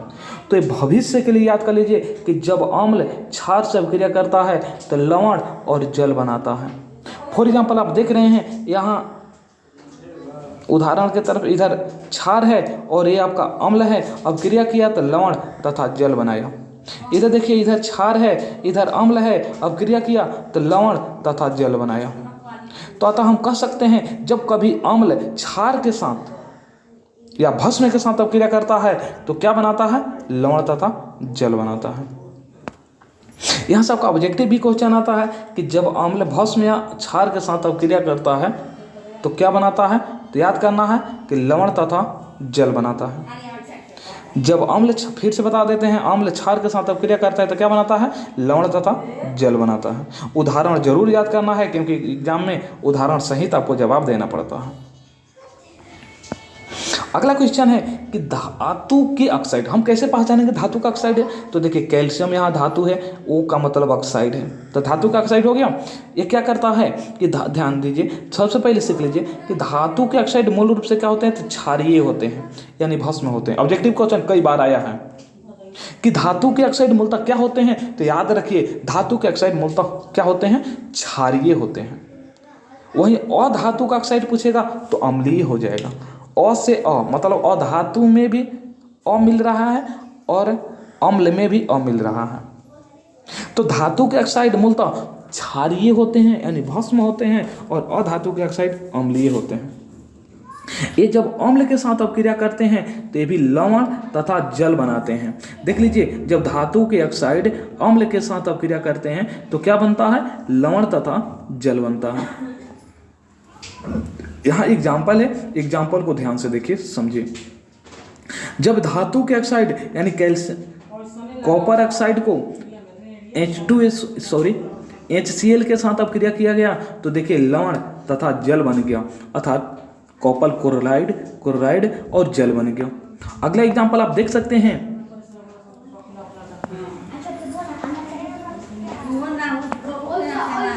यहाँ कॉपर ऑक्साइड H2SO4 के साथ अब क्रिया कर रहा है तो कॉपर सल्फेट और जल बन रहा है। तो हम कह सकते हैं कि धातु ऑक्साइड जब अम्ल के साथ अब क्रिया करता है तो क्या बनाता है, लवण तथा जल बनाता है। ध्यान रखिएगा, एग्जाम में उदाहरण सहित लिखना पड़ता है। इसी के उल्टा, बिल्कुल इसी के उल्टा आता है अधातु के ऑक्साइड। ओ था धातु, ये था अधातु। ये वहां अम्ल सब क्रिया किया जा रहा था, यहाँ भस्म सब क्रिया कराया जा रहा है। यहाँ किस सब क्रिया कराया जा रहा है, भस्म से। तो ध्यान रखिए, जब कभी अधातु के ऑक्साइड, तो ध्यान रखना अधातु के ऑक्साइड क्या होते हैं, अम्लीय होते हैं। जैसे ये अधातु का ऑक्साइड है सी क्या है, अधातु कार्बन क्या है, अधातु ओ का मतलब ऑक्साइड, तो अधातु का ऑक्साइड तो ये अम्लीय होता है। अम्ल जब क्षार सब क्रिया करता है तो जानते हैं कि लवण तथा जल प्राप्त होता है। ठीक उसी आधार पर हम कह सकते हैं कि हम उसी आधार पर कह सकते हैं कि जब अधातु की ऑक्साइड भस्म यानी क्षार के साथ अभिक्रिया करता है तो लवण तथा जल बनता है। अगला एग्जाम्पल भी हम कह सकते हैं कि जब अधातु के ऑक्साइड, अब प्रश्न उठा कि अधातु के ऑक्साइड कैसे हुआ, तो देखिए यहाँ सल्फर जो है अधातु है, ओ का मतलब ऑक्सीजन, ऑक्साइड हुआ तो अधातु का ऑक्साइड हुआ। तो अधातु के ऑक्साइड जब क्षार के साथ यानी भस्म के साथ अभिक्रिया करता है तो लवण तथा जल बनता है। यहाँ द्वितीय विस्थापन अभिक्रिया लगेगा। हम आप लोग को रासायनिक अभिक्रिया पढ़ा चुके हैं, तो रासायनिक समीकरण आप तैयार कर सकते हैं। आगे हम लोग चलेंगे अम्ल तथा भस्म की शक्ति, कि अम्ल तथा भस्म की शक्ति को कैसे पहचानेंगे। बिल्कुल आसान है। अम्ल तथा भस्म को शक्ति को पहचानने के लिए, अम्ल को पहचानने के लिए हाइड्रोजन आयन होता है और भस्म को पहचानने के लिए हाइड्रोक्साइड होता है। अतः चलिए फिर से हम पढ़ लेते हैं। अम्ल तथा भस्म की शक्ति पहचानने के लिए अम्ल या भस्म का जलीय विलयन में अम्ल द्वारा प्रदत्त हाइड्रोजन आयन, लेकिन भस्म द्वारा प्रदत्त काफी मात्रा में हाइड्रोक्साइड की मात्रा से अम्ल तथा भस्म की शक्ति को हम लोग निर्धारण कर सकते हैं कि यह अम्ल है कि भस्म है। अब हम लोग बारी बारी से सीखेंगे अम्ल की शक्ति। अम्ल का जलीय विलयन अम्ल द्वारा प्रदत्त हाइड्रोजन आयन की मात्रा के आधार पर अम्ल की शक्ति का निर्धारण किया जाता है। यानी अम्ल की शक्ति को यदि देखना है तो जल में घुलने के बाद हाइड्रोजन आयन कितना उत्पन्न हो रहा है उसके आधार पर अम्ल की शक्ति का बंटवारा किया जाता है। और इस आधार पर अम्ल की शक्ति को दो भागों में बांटा गया है। पहला होता है प्रबल अम्ल और दूसरा होता है दुर्बल अम्ल। अम्ल शक्ति को निर्धारण करने के लिए कितने भागों में बांटा गया है, दो भागों में होता है। पहला होता है प्रबल अम्ल, दूसरा होता है दुर्बल अम्ल। प्रबल अम्ल मतलब होता है, प्रबल मीन्स होता है मजबूत। मजबूत कब होगा तो ध्यान दीजिए, जिसमें हाइड्रोजन आयन पूर्ण रूप से हो, अर्थात वे अम्ल जो जल में घुलकर लगभग पूरा घुल जाते हैं और हाइड्रोजन आयन उत्पन्न करते हैं। क्या उत्पन्न करते हैं, हाइड्रोजन आयन उत्पन्न करते हैं, उसे हम कह सकते हैं प्रबल अम्ल। सीखेंगे कि प्रबल अम्ल कौन होता है, मजबूत अम्ल कौन होता है। जैसे हम लोग सीखे थे कि लाभदायक अम्ल कौन होता है और हानिकारक अम्ल कौन होता है, उसी तरह सीखेंगे कि प्रबल अम्ल कौन होता है और दुर्बल अम्ल कौन होता है। उम्मीद है कि आप परिभाषा समझ गए होंगे। प्रबल मतलब होता है मजबूत, यानी वे अम्ल जो जल में घुलकर, मतलब यह पूर्ण रूप से घुल जाता है। बात को समझिएगा, यह पूर्ण रूप से घुल जाता है। पूर्णतः क्या होता है, पूर्णतः आयनित होकर हाइड्रोजन आयन प्रदान करते हैं, उसे प्रबल अम्ल कहते हैं। फॉर एग्जाम्पल समझिए,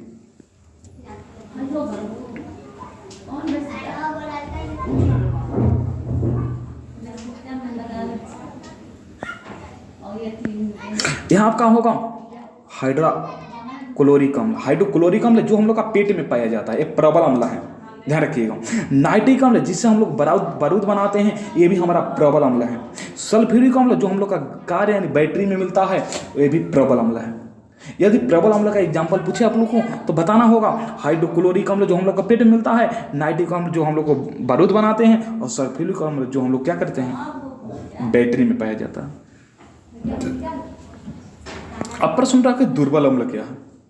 प्रबल तो समझ के मजबूत होता है, दुर्बल देखिए, दुर्बल मतलब कमजोर होता है। और दुर्बल अम्ल क्या होता है, यह वे अम्ल है जो जल में आंशिक रूप से घुलते हैं, पूरा नहीं घुलते हैं, आंशिक रूप से घुलते हैं तो उसे हम लोग कहते हैं दुर्बल अम्ल।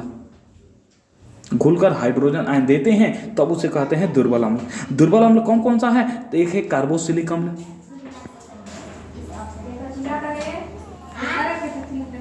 एसिटिक अम्ल, बोरिक अम्ल। यानी कार्बोक्सिलिक अम्ल का सूत्र होता है H2CO3, एसिटिक अम्ल का सूत्र होता है CH3COOH, और बोरिक अम्ल का सूत्र होता है H3BO3। उम्मीद है कि प्रबल अम्ल और दुर्बल अम्ल समझ गए। प्रबल अम्ल का एग्जाम्पल है पेट का हाइड्रोक्लोरिक अम्ल, बैटरी का सल्फ्यूरिक अम्ल, बम बनाने के लिए नाइट्रिक अम्ल। दुर्बल अम्ल का एक एग्जाम्पल है कार्बोक्सिलिक अम्ल, एसिटिक अम्ल और बोरिक अम्ल। आगे हम लोग सीखेंगे सांद्र और तनु अम्ल। सांद्र क्या होता है अपने भाषा में समझिए। सांद्र का मतलब होता है गाढ़ा। गाढ़ा क्या होता है? जैसे देखिए दाल में अधिक पानी डाल दीजिएगा तो पतला हो जाता है, तो तनु हो जाता है, कमजोर हो जाता है। लेकिन केवल दाल रहेगा तो सांद्र रहेगा। ठीक उसी तरह, बिल्कुल ठीक उसी तरह जब हाइड्रोजन आयन की मात्रा एकदम अधिक हो, हाइड्रोजन आयन की मात्रा क्या होना चाहिए? अधिक हो, तब उसे हम कह सकते हैं सांद्र आयन।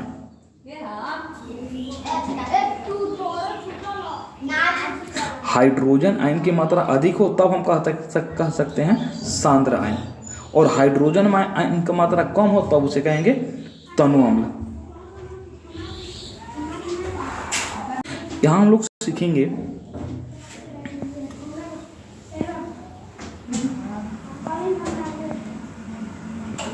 कि इसका एग्जाम्पल क्या है सांद्र अम्ल का। हम लोग जानते हैं प्रबल अम्ल का एग्जाम्पल है हाइड्रोक्लोरिक अम्ल, नाइट्रिक अम्ल, सल्फ्यूरिक अम्ल। लेकिन सांद्र अम्ल का एग्जाम्पल क्या है? तो सांद्र अम्ल का भी एग्जाम्पल हाइड्रोक्लोरिक अम्ल, सल्फ्यूरिक अम्ल और नाइट्रिक अम्ल होगा।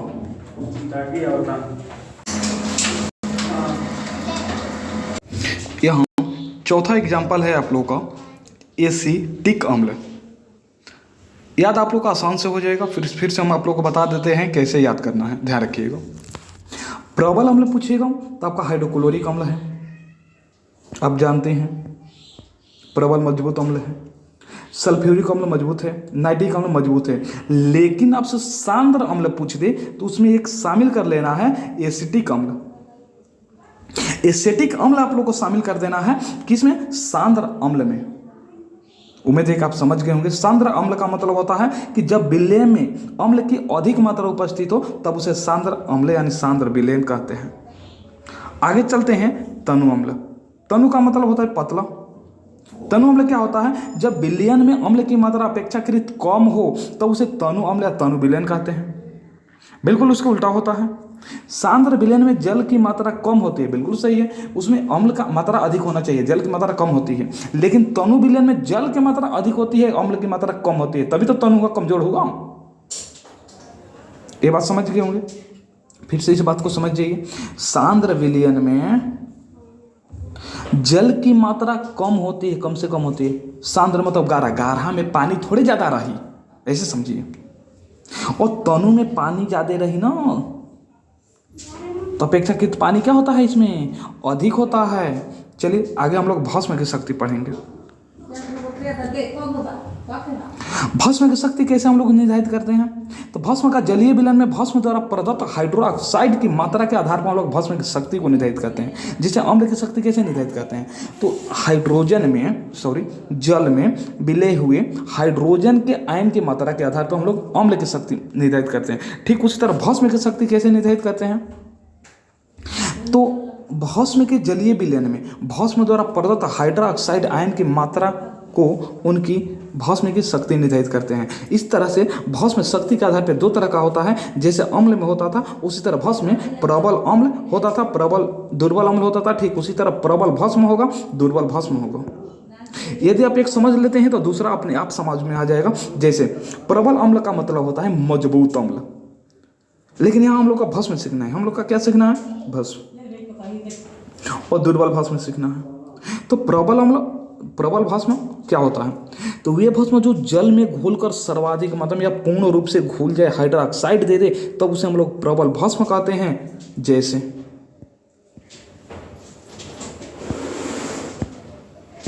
प्रबल भस्म सोडियम हाइड्रोक्साइड, पोटेशियम हाइड्रोक्साइड। ये आप लोग का तीव्र नाशक भी था जो कि चमड़ा को जला देता था। याद कीजिए, पहले हम लोग पढ़ चुके हैं। यानी सोडियम हाइड्रोक्साइड जो है हम लोग का चमड़ा को तीव्र नाशक, तुरंत तीव्रता से अभिक्रिया करके चमड़ा को जला देता है। पोटेशियम हाइड्रोक्साइड भी जला देता है, तो यह तीव्र नाशक भी है और प्रबल अम्ल यानी मजबूत भस्म भी है। अब दुर्बल भस्म में क्या हुआ? एकदम आसान है, समझिए। दुर्बल भस्म वे भस्म होते हैं जो आंशिक रूप से जल में, मतलब थोड़ा थोड़ा घुलते हैं, पूरा नहीं घुलते हैं, आंशिक रूप से घुलते हैं। तो जब आंशिक रूप से घुलते हैं तब उसे कहते हैं दुर्बल भस्म। और दुर्बल भस्म में हो जाएगा अमोनिया हाइड्रोक्साइड। अमोनिया हाइड्रोक्साइड आगे देखिए,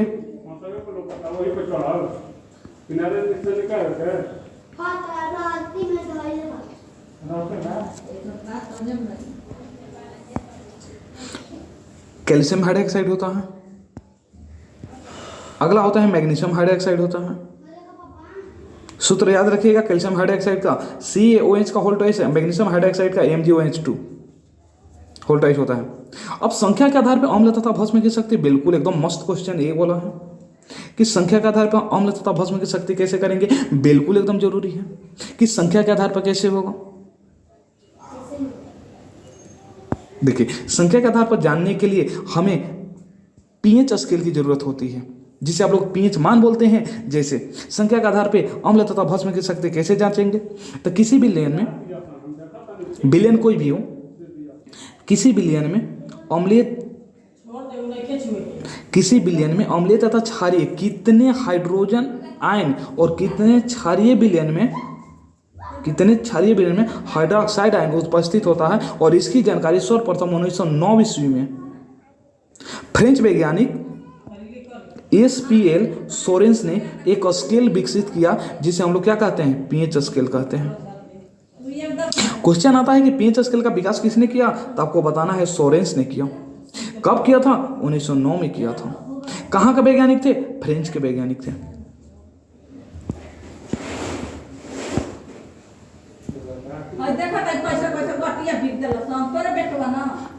वैज्ञानिक कहाँ के थे? फ्रेंच के वैज्ञानिक थे। पीएच स्केल का खोज किसने किया? सोरेंस, SPL सोरेंस ने किया। पीएच में पी का मान क्या होता है? हमेशा आता है, तो इसको पुष्पांश कहते हैं या फोटेंज कहते हैं, जिसका अर्थ होता है शक्ति। एच का होता है हाइड्रोजन, जिसे हाइड्रोजन आयन कहते हैं। अर्थात हम कह सकते हैं कि पीएच मान का जो अर्थ होता है, पीएच का समान अर्थ होता है, पीएच का समान जो अर्थ होता है हाइड्रोजन आयन की शक्ति होता है।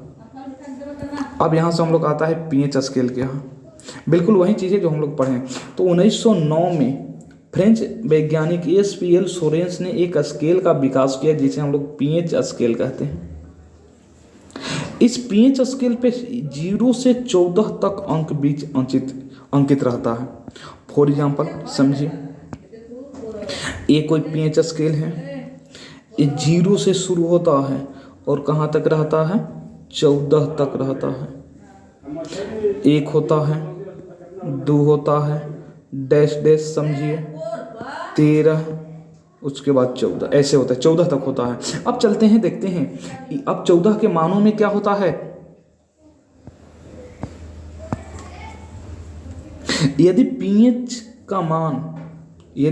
का मान 7 हो तो चीज क्या हो जाता है? उदासीन। ध्यान रखिएगा, ये क्वेश्चन हमेशा आता है। क्वेश्चन आता है कि उदासीन विलेन का पीएच मान कितना होता है, तो आपको बताना होगा कि 7 होता है।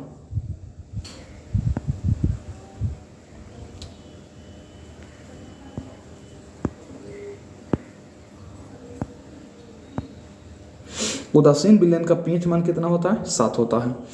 पीएच मान 7 से कम होने पर क्या होता है, तो ध्यान रखिएगा अम्लीय होता है।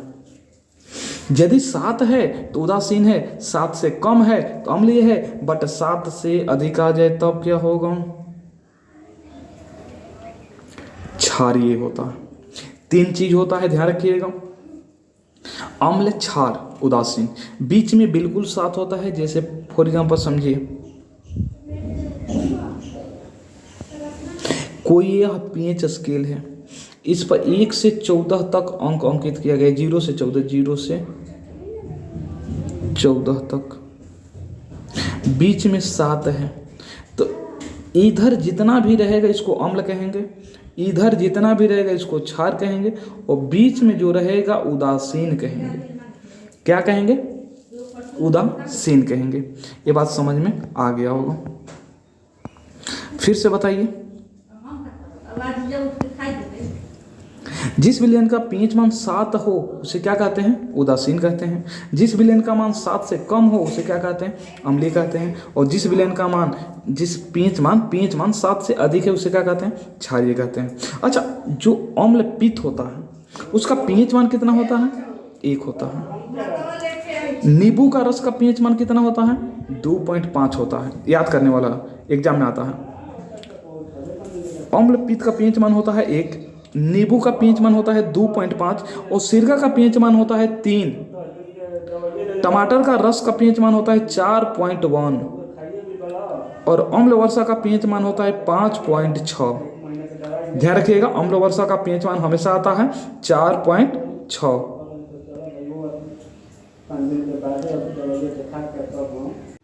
चलिए एक बार फिर से रिपीट कर देते हैं, आपको बताना है। बताइए, जिसका पीएच मान 7 हो उसे क्या कहते हैं? उदासीन कहते हैं। क्या कहते हैं? उदासीन कहते हैं। जिसका पीएच मान 7 से कम हो उसे क्या कहते हैं? अम्ल कहते हैं। जिसका पीएच मान 7 से अधिक हो उसे क्या कहते हैं? क्षार कहते हैं। अच्छा, अम्ल पित्त रस का पीएच मान कितना होता है? 1। याद रखिएगा, अम्ल पित्त रस का पीएच मान कितना होता है? 1। नींबू का पीएच मान कितना होता है? 2.4 होता है। 2.4 होता है। सिरका का पीएच मान कितना होता है? 3 होता है। टमाटर का पीएच मान कितना होता है? ये सब अम्ल है ना, तो देखिए 7 से सब कम है, 7 से सब कम है, तो ये 7.4 होता है टमाटर का। अम्ल वर्षा का पीएच मान कितना होता है? तो 5.6 होता है।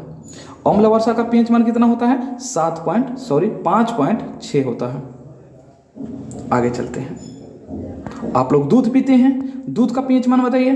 तो दूध का पीएच मान होता है आपका 5.4 यानी 5 होता है, 6.5 होता है। यह अम्ल है, दूध भी क्या है? अम्ल है। शुद्ध जल का पीएच मान कितना होता है? 7 होता है। खून का पीएच मान कितना होता है? 7.4 होता है। ठीक है, ध्यान रखिएगा। आगे हम लोग चलते हैं। आगे हम लोग का है संकेत, धातु संकेत सक्रियता। धातु संकेत सक्रियता मतलब क्या? कि धातु का इधर नाम दिया गया है, इधर संकेत दिया गया है, सक्रियता के आधार पर क्या होता है। मतलब क्या? हमेशा क्वेश्चन आता है वो कौन सा सबसे धातु है जो सबसे अधिक क्रियाशील करता है, तो आपको बताना होगा पोटेशियम। आपको बताना होगा पोटेशियम वो धातु है जो सबसे अधिक अभिक्रियाशील करता है। यदि ऑप्शन में पोटेशियम ना रहे तो आपको बताना होगा सोडियम। ये भी क्वेश्चन आता है वो कौन सा धातु है जिसे आप लोग चाकू से काट देते हैं, तो होता है हमारा, क्या होता है? सोडियम। लेकिन हम लोग को यहां धातु ये नहीं बताना है कि कौन नरम होता है या कौन ठोस होता है, ये नहीं बताना है, बल्कि यहां हम लोग को सीखना है कि धातु का जो संकेत हम लोग सीख रहे हैं, सक्रियता बताना है कि कौन ज्यादा सक्रिय है, अभिक्रिया कौन जल्दी करता है। तो पोटेशियम जल्दी अभिक्रिया करता है, इसलिए इसको जल में डुबा कर रखा जाता है, और सोडियम जल्दी अभिक्रिया करता है, इसलिए इसको केरोसिन के तेल में डुबा कर रखा जाता है। ये भी क्वेश्चन आता है कि पोटेशियम को कहाँ रखा जाता है, तो बताना है आपको जल में रखा जाता है। सोडियम को कहाँ रखा जाता है, तो केरोसिन के तेल में रखा जाता है। तो सबसे अधिक अभिक्रियाशील करने वाला धातु कौन सा है, तो पोटेशियम है। उसके बाद क्या है, सोडियम है। उसके बाद क्या है, कैल्शियम है। उसके बाद क्या है, मैग्नीशियम है। उसके बाद क्या है, एल्युमिनियम है। उसके बाद क्या है, जिंक है। उसके बाद क्या है, लोहा है। अर्थात हम देखिए, ध्यान से समझिए, जो सक्रियता है आप लोग का बिल्कुल एकदम ऊपर से नीचे की तरह है। सबसे अधिक सक्रिय करने वाला सबसे ऊपर है, उससे थोड़ा सा कम ये करेगा, सोडियम करेगा, उससे थोड़ा सा कम कैल्शियम करेगा, उससे थोड़ा सा कम मैग्नीशियम करेगा, उससे थोड़ा सा कम एल्युमिनियम करेगा, उससे थोड़ा सा कम जिंक करेगा, उससे थोड़ा सा कम अभिक्रिया लोहा करेगा। ऑब्जेक्टिव क्वेश्चन आता है कि निम्नलिखित में से कौन सबसे अधिक अभिक्रियाशील है, या कह देगा सबसे कम कौन है। ऑप्शन में दे देगा पोटेशियम, सोडियम, कैल्शियम, मैग्नीशियम। इसमें सबसे कम कौन है, तो आपको बताना होगा मैग्नीशियम। क्या बताना होगा, मैग्नीशियम बताना होगा, क्योंकि सबसे कम पूछा है और आपके पास से 4 ही ऑप्शन है, पोटेशियम है, सोडियम है, कैल्शियम है, मैग्नीशियम है। तो इन चारों में से सबसे कम क्या है, तो मैग्नीशियम, और इन चारों में से सबसे अधिक क्या है, तो पोटेशियम। चलिए आगे चलते हैं। ठीक उसी तरह यहां आ जाता है मैग्नीशियम पहले, मैग्नीशियम के बाद है एल्युमिनियम, जिंक, लोहा, सीसा, टीन, सीसा, हाइड्रोजन और कॉपर, पारा, चांदी और सोना। सोना सबसे कम होता है। देखते हैं कोई भी व्यक्ति अपना सोना पहन के चलता है, वो किसी से अभिक्रिया नहीं करता है। तो हम कह सकते हैं सोना क्या है, सबसे कम अभिक्रियाशील करने वाला है। इसको आप लोग को याद कर लेना है पूरा। अच्छा, याद कैसे होगा, याद कैसे होगा हम आपको बताते हैं कैसे याद होगा। कुछ नहीं, यहाँ तक याद कीजिए कम से कम।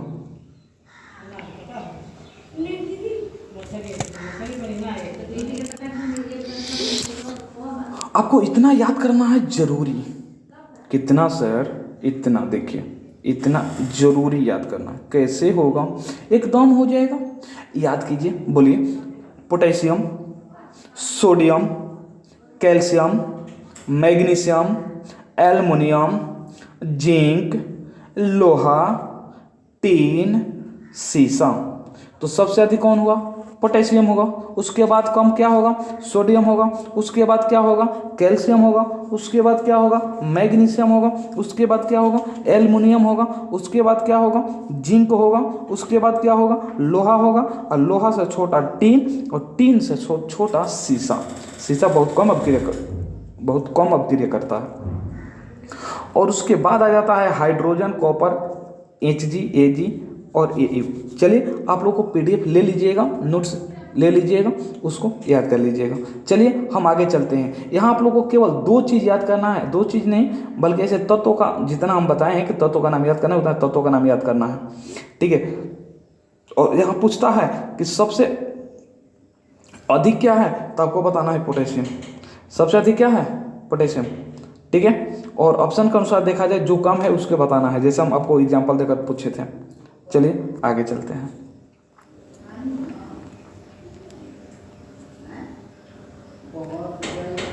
आगे हम नोट में कुछ लिखे हैं, जिसे इसको ध्यान से आप लोग को पढ़ना है।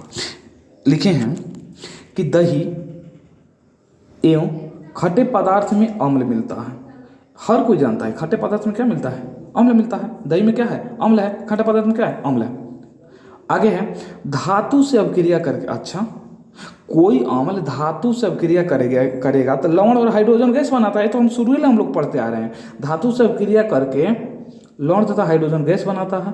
अतः धातु के बर्तन में दही, ध्यान दीजिए यहाँ सीखने वाला बात है, लवण तथा हाइड्रोजन गैस बनाता है।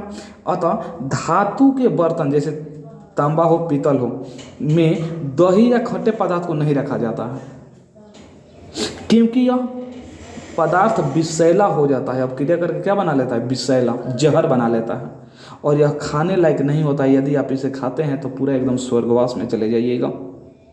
ये आपको माना कर रहा है कि जो आपका धातु होता है, वो धातु में आपको दही, खाटा पदार्थ नहीं रखकर खाना है, नहीं तो आप स्वर्गवास चले जाइएगा, क्योंकि यह क्या हो जाता है, विषैला हो जाता है,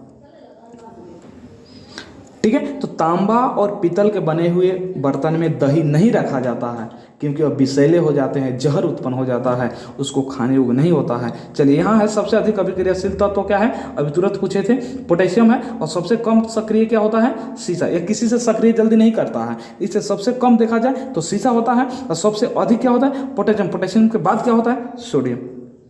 आगे चलते हैं। दैनिक जीवन में pH मान का महत्व बिल्कुल एकदम VVI है। दैनिक जीवन में pH मान का महत्व बिल्कुल VVI है। इसको ध्यान से देखिएगा।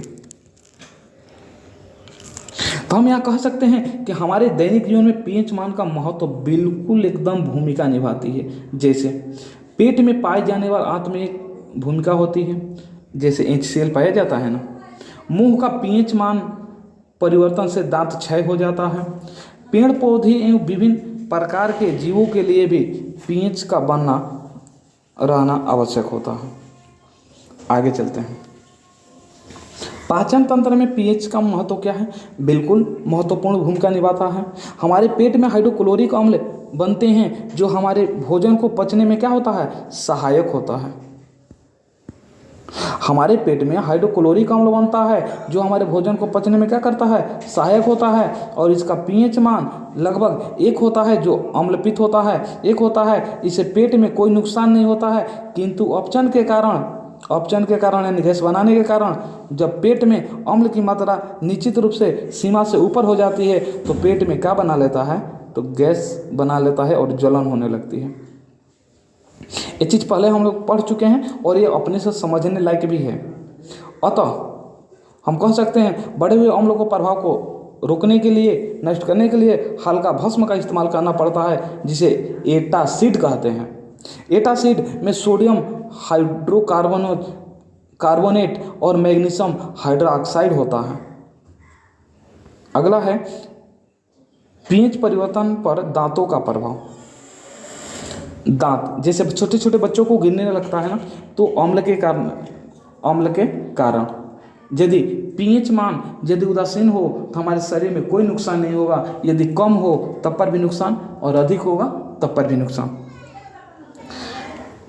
तो यहाँ समझिएगा पीएच परिवर्तन में दांत का पर क्या प्रभाव पड़ता है। जब हम शर्करा युक्त भोजन करते हैं तब यह भोजन में मौजूद बैक्टीरिया द्वारा अपचयित होकर अम्ल बनता है। हमारे मुंह में क्या बन जाता है? अम्ल। जब मुंह का पीएच मान 5.5 से कम हो जाता है, एक क्वेश्चन ऑब्जेक्टिव आने वाला है, ऑब्जेक्टिव में आता है, तब हमारा दांत क्षतिग्रस्त होने लगता है, गिरने लगता है और हमारे मुंह का लार हल्का क्षारीय होने के कारण कुछ अंश तक अम्ल को उदासीन बना देता है, किंतु शेष अम्ल अप्रभावित रहता है। जो अतः शेष अम्ल को नष्ट करने के लिए टूथपेस्ट का प्रयोग किया जाता है। टूथपेस्ट में भस्म पाया जाता है, मुंह में अम्ल होता है, दोनों अभिक्रिया करता है, उदासीन हो जाता है, कोई दिक्कत नहीं होता है।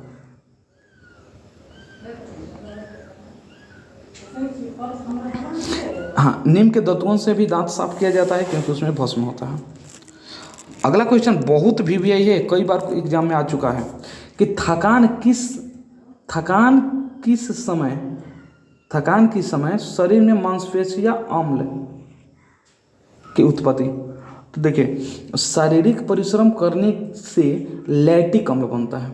जब शारीरिक परिश्रम कीजिएगा, दौड़िएगा, कोई काम कीजिएगा, ठीक है, कोई भी क्रिया कीजिएगा, शारीरिक क्रिया कीजिएगा तो लैक्टिक अम्ल बनता है, जो हमारे शरीर के मांसपेशियों में दर्द और कड़ापन ला देता है।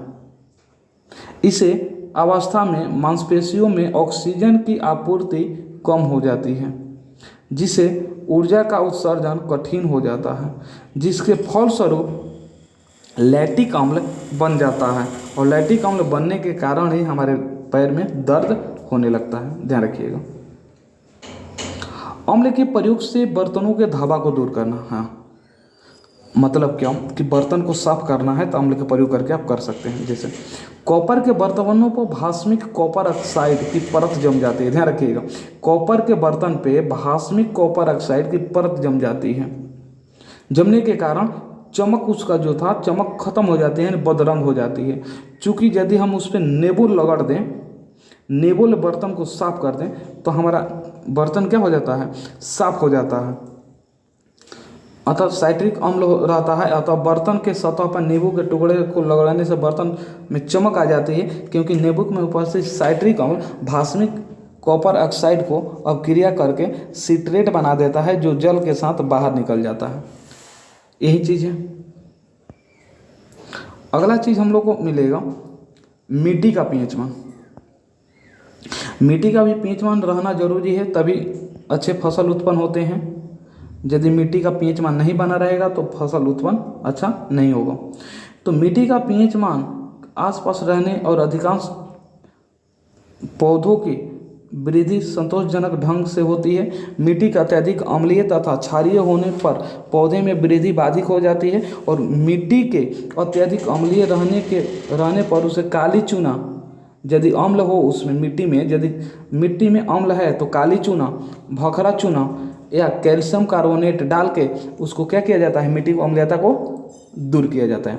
ऑब्जेक्टिव क्वेश्चन आता है कि मिट्टी की अम्लीयता को दूर कैसे किया जाता है, तो आपको बताना है काली चूना, भखरा चूना या कैल्शियम कार्बोनेट को डालकर मिट्टी की अम्लीयता को दूर किया जाता है। इस रासायनिक पदार्थ को भास्मिक होने के कारण मिट्टी के आंतरिक अम्लीय को कम कर दिया जाता है। पीएच मान और जलीय जीव में संबंध, इसको बताना है कि जलीय वो भी बिल्कुल जरूरी है, हर कोई के लिए पीएच मान जरूरी है। तो यहाँ कह सकते हैं कि पीएच, जल का पीएच एक निश्चित सीमा के अंदर पर आता है। उसमें वास करने वाली जीव जैसे मछली, अन्य जीव सुरक्षित रहती है। अम्ल वर्षा के कारण क्या होती है कि जब नदी का, तालाब का पीएच मान बहुत कम हो जाता है तब जलीय जीव अस्तित्व संकट में पड़ जाता है, मतलब नष्ट होने लगते हैं। कब? जब बारिश होता है तो अम्लीय का मान, अम्ल वर्षा का मान, पीएच मान उसका जो होता है घट जाता है, तो उसका जीव जो होता है नष्ट होने लगता है। अगला है प्राकृतिक द्वारा उदासीनीकरण की व्यवस्था।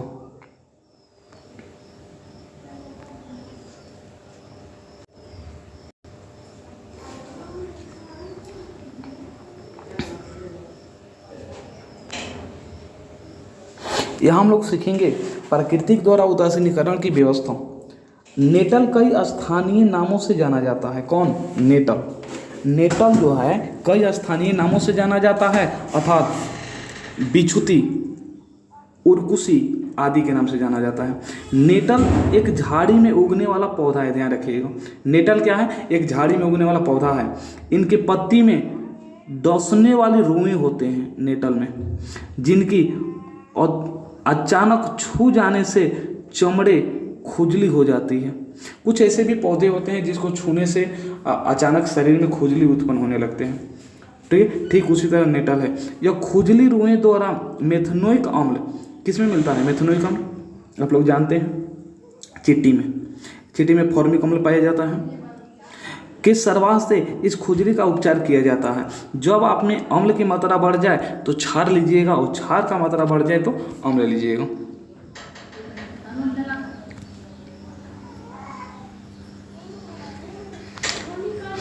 चलिए उसको पढ़ लीजिएगा। चलिए आगे है अम्ल क्षार में अंतर। अब जानते हैं बिल्कुल आसान भाषा में, इधर हम लोग समय नहीं लेंगे। अम्ल स्वाद में खट्टा होता है, यह नीला को लाल कर देता है। मेथनोइक अम्ल को लाल कर देता है, यह जल में घुलकर हाइड्रोजन आयन उत्पन्न करता है। अम्ल जो क्षारीय अम्ल क्षारक को उदासीन कर देता है। अम्ल का मान पीएच मान जो 7 से कम होता है। ये अम्ल की विशेषता है, यह अम्ल क्षार में अंतर है। कोई दिक्कत? जैसे देखिए, एक तरफ लिख लीजिएगा अम्ल, दूसरी तरफ लिखिएगा क्षार। एक तरफ होगा इनका स्वाद अम्ल का, अम्ल एक तरफ अम्ल लिख दीजिएगा, दूसरी तरफ क्षार। तो लिखिएगा एक तरफ में यह स्वाद में खट्टा होता है, तो उस तरफ लिखिएगा यह स्वाद में कड़वा होता है। इसमें लिखिएगा यह नीले लिटमस पत्र को लाल कर देता है, तो उधर लिखिएगा यह लाल को नीला कर देता है। इसमें लिखिएगा यह मेथनोइक अम्ल को लाल कर देता है, तो इसमें लिखिएगा यह मेथनोइक अम्ल को नीला कर देता है। इसमें लिखिएगा यह जल में घुलकर हाइड्रोजन आयन उत्पन्न करता है, तो इसमें लिखिएगा यह जल में घुलकर हाइड्रोक्साइड उत्पन्न करता है। यह क्षारक को उदासीन कर देता है, तो इधर लिखिएगा यह अम्ल को उदासीन कर देता है। इसका पीएच मान 7 से कम होता है, तो इसका पीएच मान 7 से अधिक होता है। अम्ल और क्षार में अंतर, कोई दिक्कत? सारा वही चीज है। क्या कि अम्ल स्वाद में कड़वा होता है, लिटमस पत्र लाल को नीला कर देता है, मेथनोइक अम्ल को पीला कर देता है। अच्छा, नीला नहीं होगा, पीला होगा, ध्यान रखिएगा। ठीक है, यह जल के विलय में हाइड्रोक्साइड उत्पन्न करता है, यह अम्ल को उदासीन कर देता है, और पीएच मान 7 से अधिक होता है।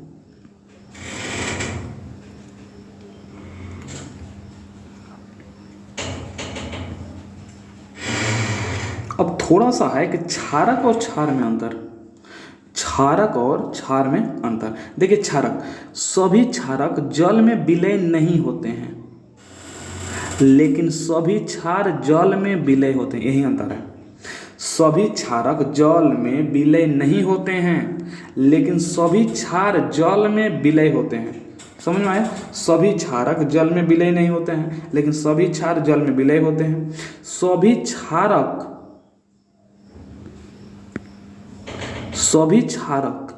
क्षार नहीं होते हैं, लेकिन यहाँ सभी क्षार क्षारक होते हैं। सभी क्षारक क्षार नहीं होते हैं, बात को समझिए। सभी क्षारक क्षार नहीं होते हैं, लेकिन सभी क्षार क्षारक होते हैं। फिर से, क्षार और क्षारक में क्या अंतर है? सभी क्षार जल में विलय नहीं होते हैं, क्षारक, लेकिन सभी क्षार जल में विलय होते हैं। सभी क्षारक क्षार नहीं होते हैं, लेकिन सभी क्षार क्षारक होते हैं। आगे चलते हैं। लवण। लवण क्या है? अम्ल तथा भस्म की क्रिया के फलस्वरूप लवण तथा क्या बनता है? जल बनता है। वहीं एक तरफ क्या बताया गया, बस लवण तो समझ रहे हैं ना, एक फिर से हम बता देते हैं। कोई पूछे लवण क्या है तो आपको बताना है कि अम्ल तथा भस्म के फलस्वरूप अभिक्रिया के फलस्वरूप लवण तथा जल बनता है। तो उसी में से एक भाग क्या हो जाता है? लवण। तो अब हम लोग यहाँ, आप लोग बहुत सारा उदाहरण है यहाँ सीखेंगे।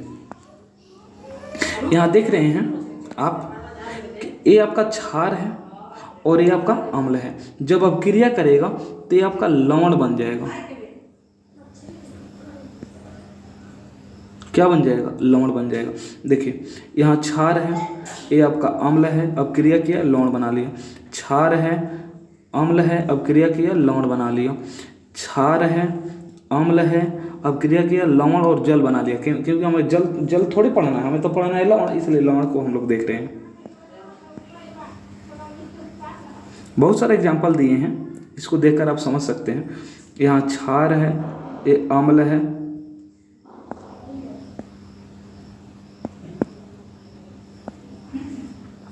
ये क्षार है, ये क्षार है, अम्ल है,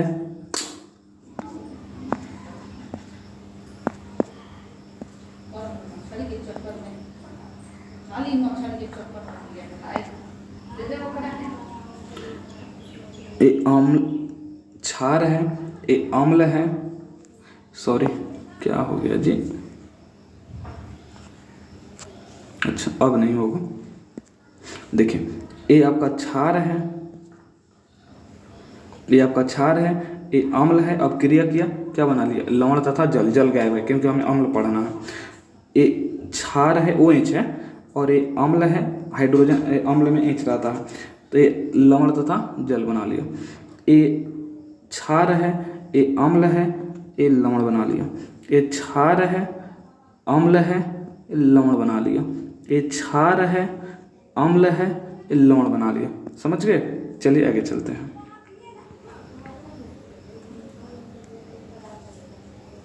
VVI क्या है? बहुत मस्त क्वेश्चन है, मतलब चलिए देखिए। लवण प्रायः ठोस होते हैं, इन बातों को हमेशा याद रखिएगा। ऑब्जेक्टिव क्वेश्चन आ सकता है, लवण है ठोस, द्रव्य, गैस, बताइए। तो लवण प्रायः मतलब हमेशा ठोस होते हैं। अगला, इसका गलनांक एवं क्वथनांक ऊंच होता है। बिल्कुल, जब ठोस है तो इसका गलनांक एवं क्वथनांक क्या होगा? ऊंच होगा। इसका गलनांक एवं क्वथनांक क्या होगा? ऊंच होगा। यह जल में घुलनशील होता है। लवण जो होता है जल में घुलनशील होता है, ध्यान रखिएगा। यह लवण धनायन और ऋणायन दोनों बनाता है, इसलिए इसका जलीय विलयन विद्युत का चालन करता है। विद्युत इसमें करंट प्रवाहित करता है। किसमें? लवण में। समझ में आया? फिर से बताइए, लवण क्या होता है? ठोस, द्रव्य, गैस। ठोस होता है। लवण का गलनांक एवं क्वथनांक क्या होता है? ऊंच होता है। लवण घुलनशील होता है जल में कि अघुलनशील? तो घुलनशील होता है। लवण धनायन बनाता है कि ऋणायन? तो दोनों बनाता है। लवण विद्युत का चालन करता है कि नहीं करता है? तो जल में घुलने के कारण विद्युत का चालन करता है। लवण का पीएचमान, लवण का पीएचमान, तो हम लोग सीखेंगे लवण का पीएचमान। देखिए, प्रबल अम्ल, यहाँ सारणी बनाए हैं, उसको देख लीजिए, किसका पीएच मान कितना होता है, ये जरूरी है, आता है। देखिए NaCl सोडियम क्लोराइड का पीएच मान 7 होता है, ये अम्ल होता है NaCl, और HCl क्या होता है, अम्ल होता है, और इसका पीएच मान भी क्या होता है, 7 होता है। सोडियम हाइड्रोक्साइड का भी पीएच मान क्या होता है, 7 होता है। पोटेशियम नाइट्रेट का पीएच मान 7 होता है।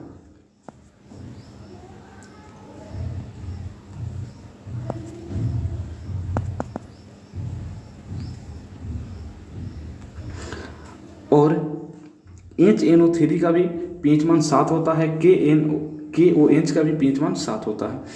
यहाँ देख रहे हैं एल्युमिनियम क्लोराइड है, इसका पीएच मान 7 से कम होता है, और HCl का भी पीएच मान 7 से कम होता है। एल्युमिनियम हाइड्रोक्साइड का भी पीएच मान 7 से कम होता है। ZnSO4 का पीएच मान 7 से कम होता है। H2SO4 का पीएच मान 7 से कम होता है। इसको याद कर लीजिएगा, समझ गए। यह सारणी पूरा दे दिए। अब होता है कुछ उपयोगी लवण, कुछ उपयोगी लवण जैसे सोडियम हाइड्रोक्साइड।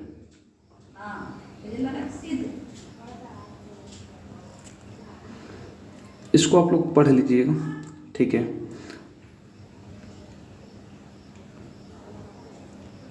कुछ ज़्यादा नहीं है, ख़त्म हो गया, केवल एक पेज है। चलिए, वीडियो अच्छा लगा तो वीडियो को लाइक कीजिएगा और चैनल को सब्सक्राइब कीजिएगा। मिलते हैं अगले वीडियो में, तब तक के लिए जय हिंद जय भारत।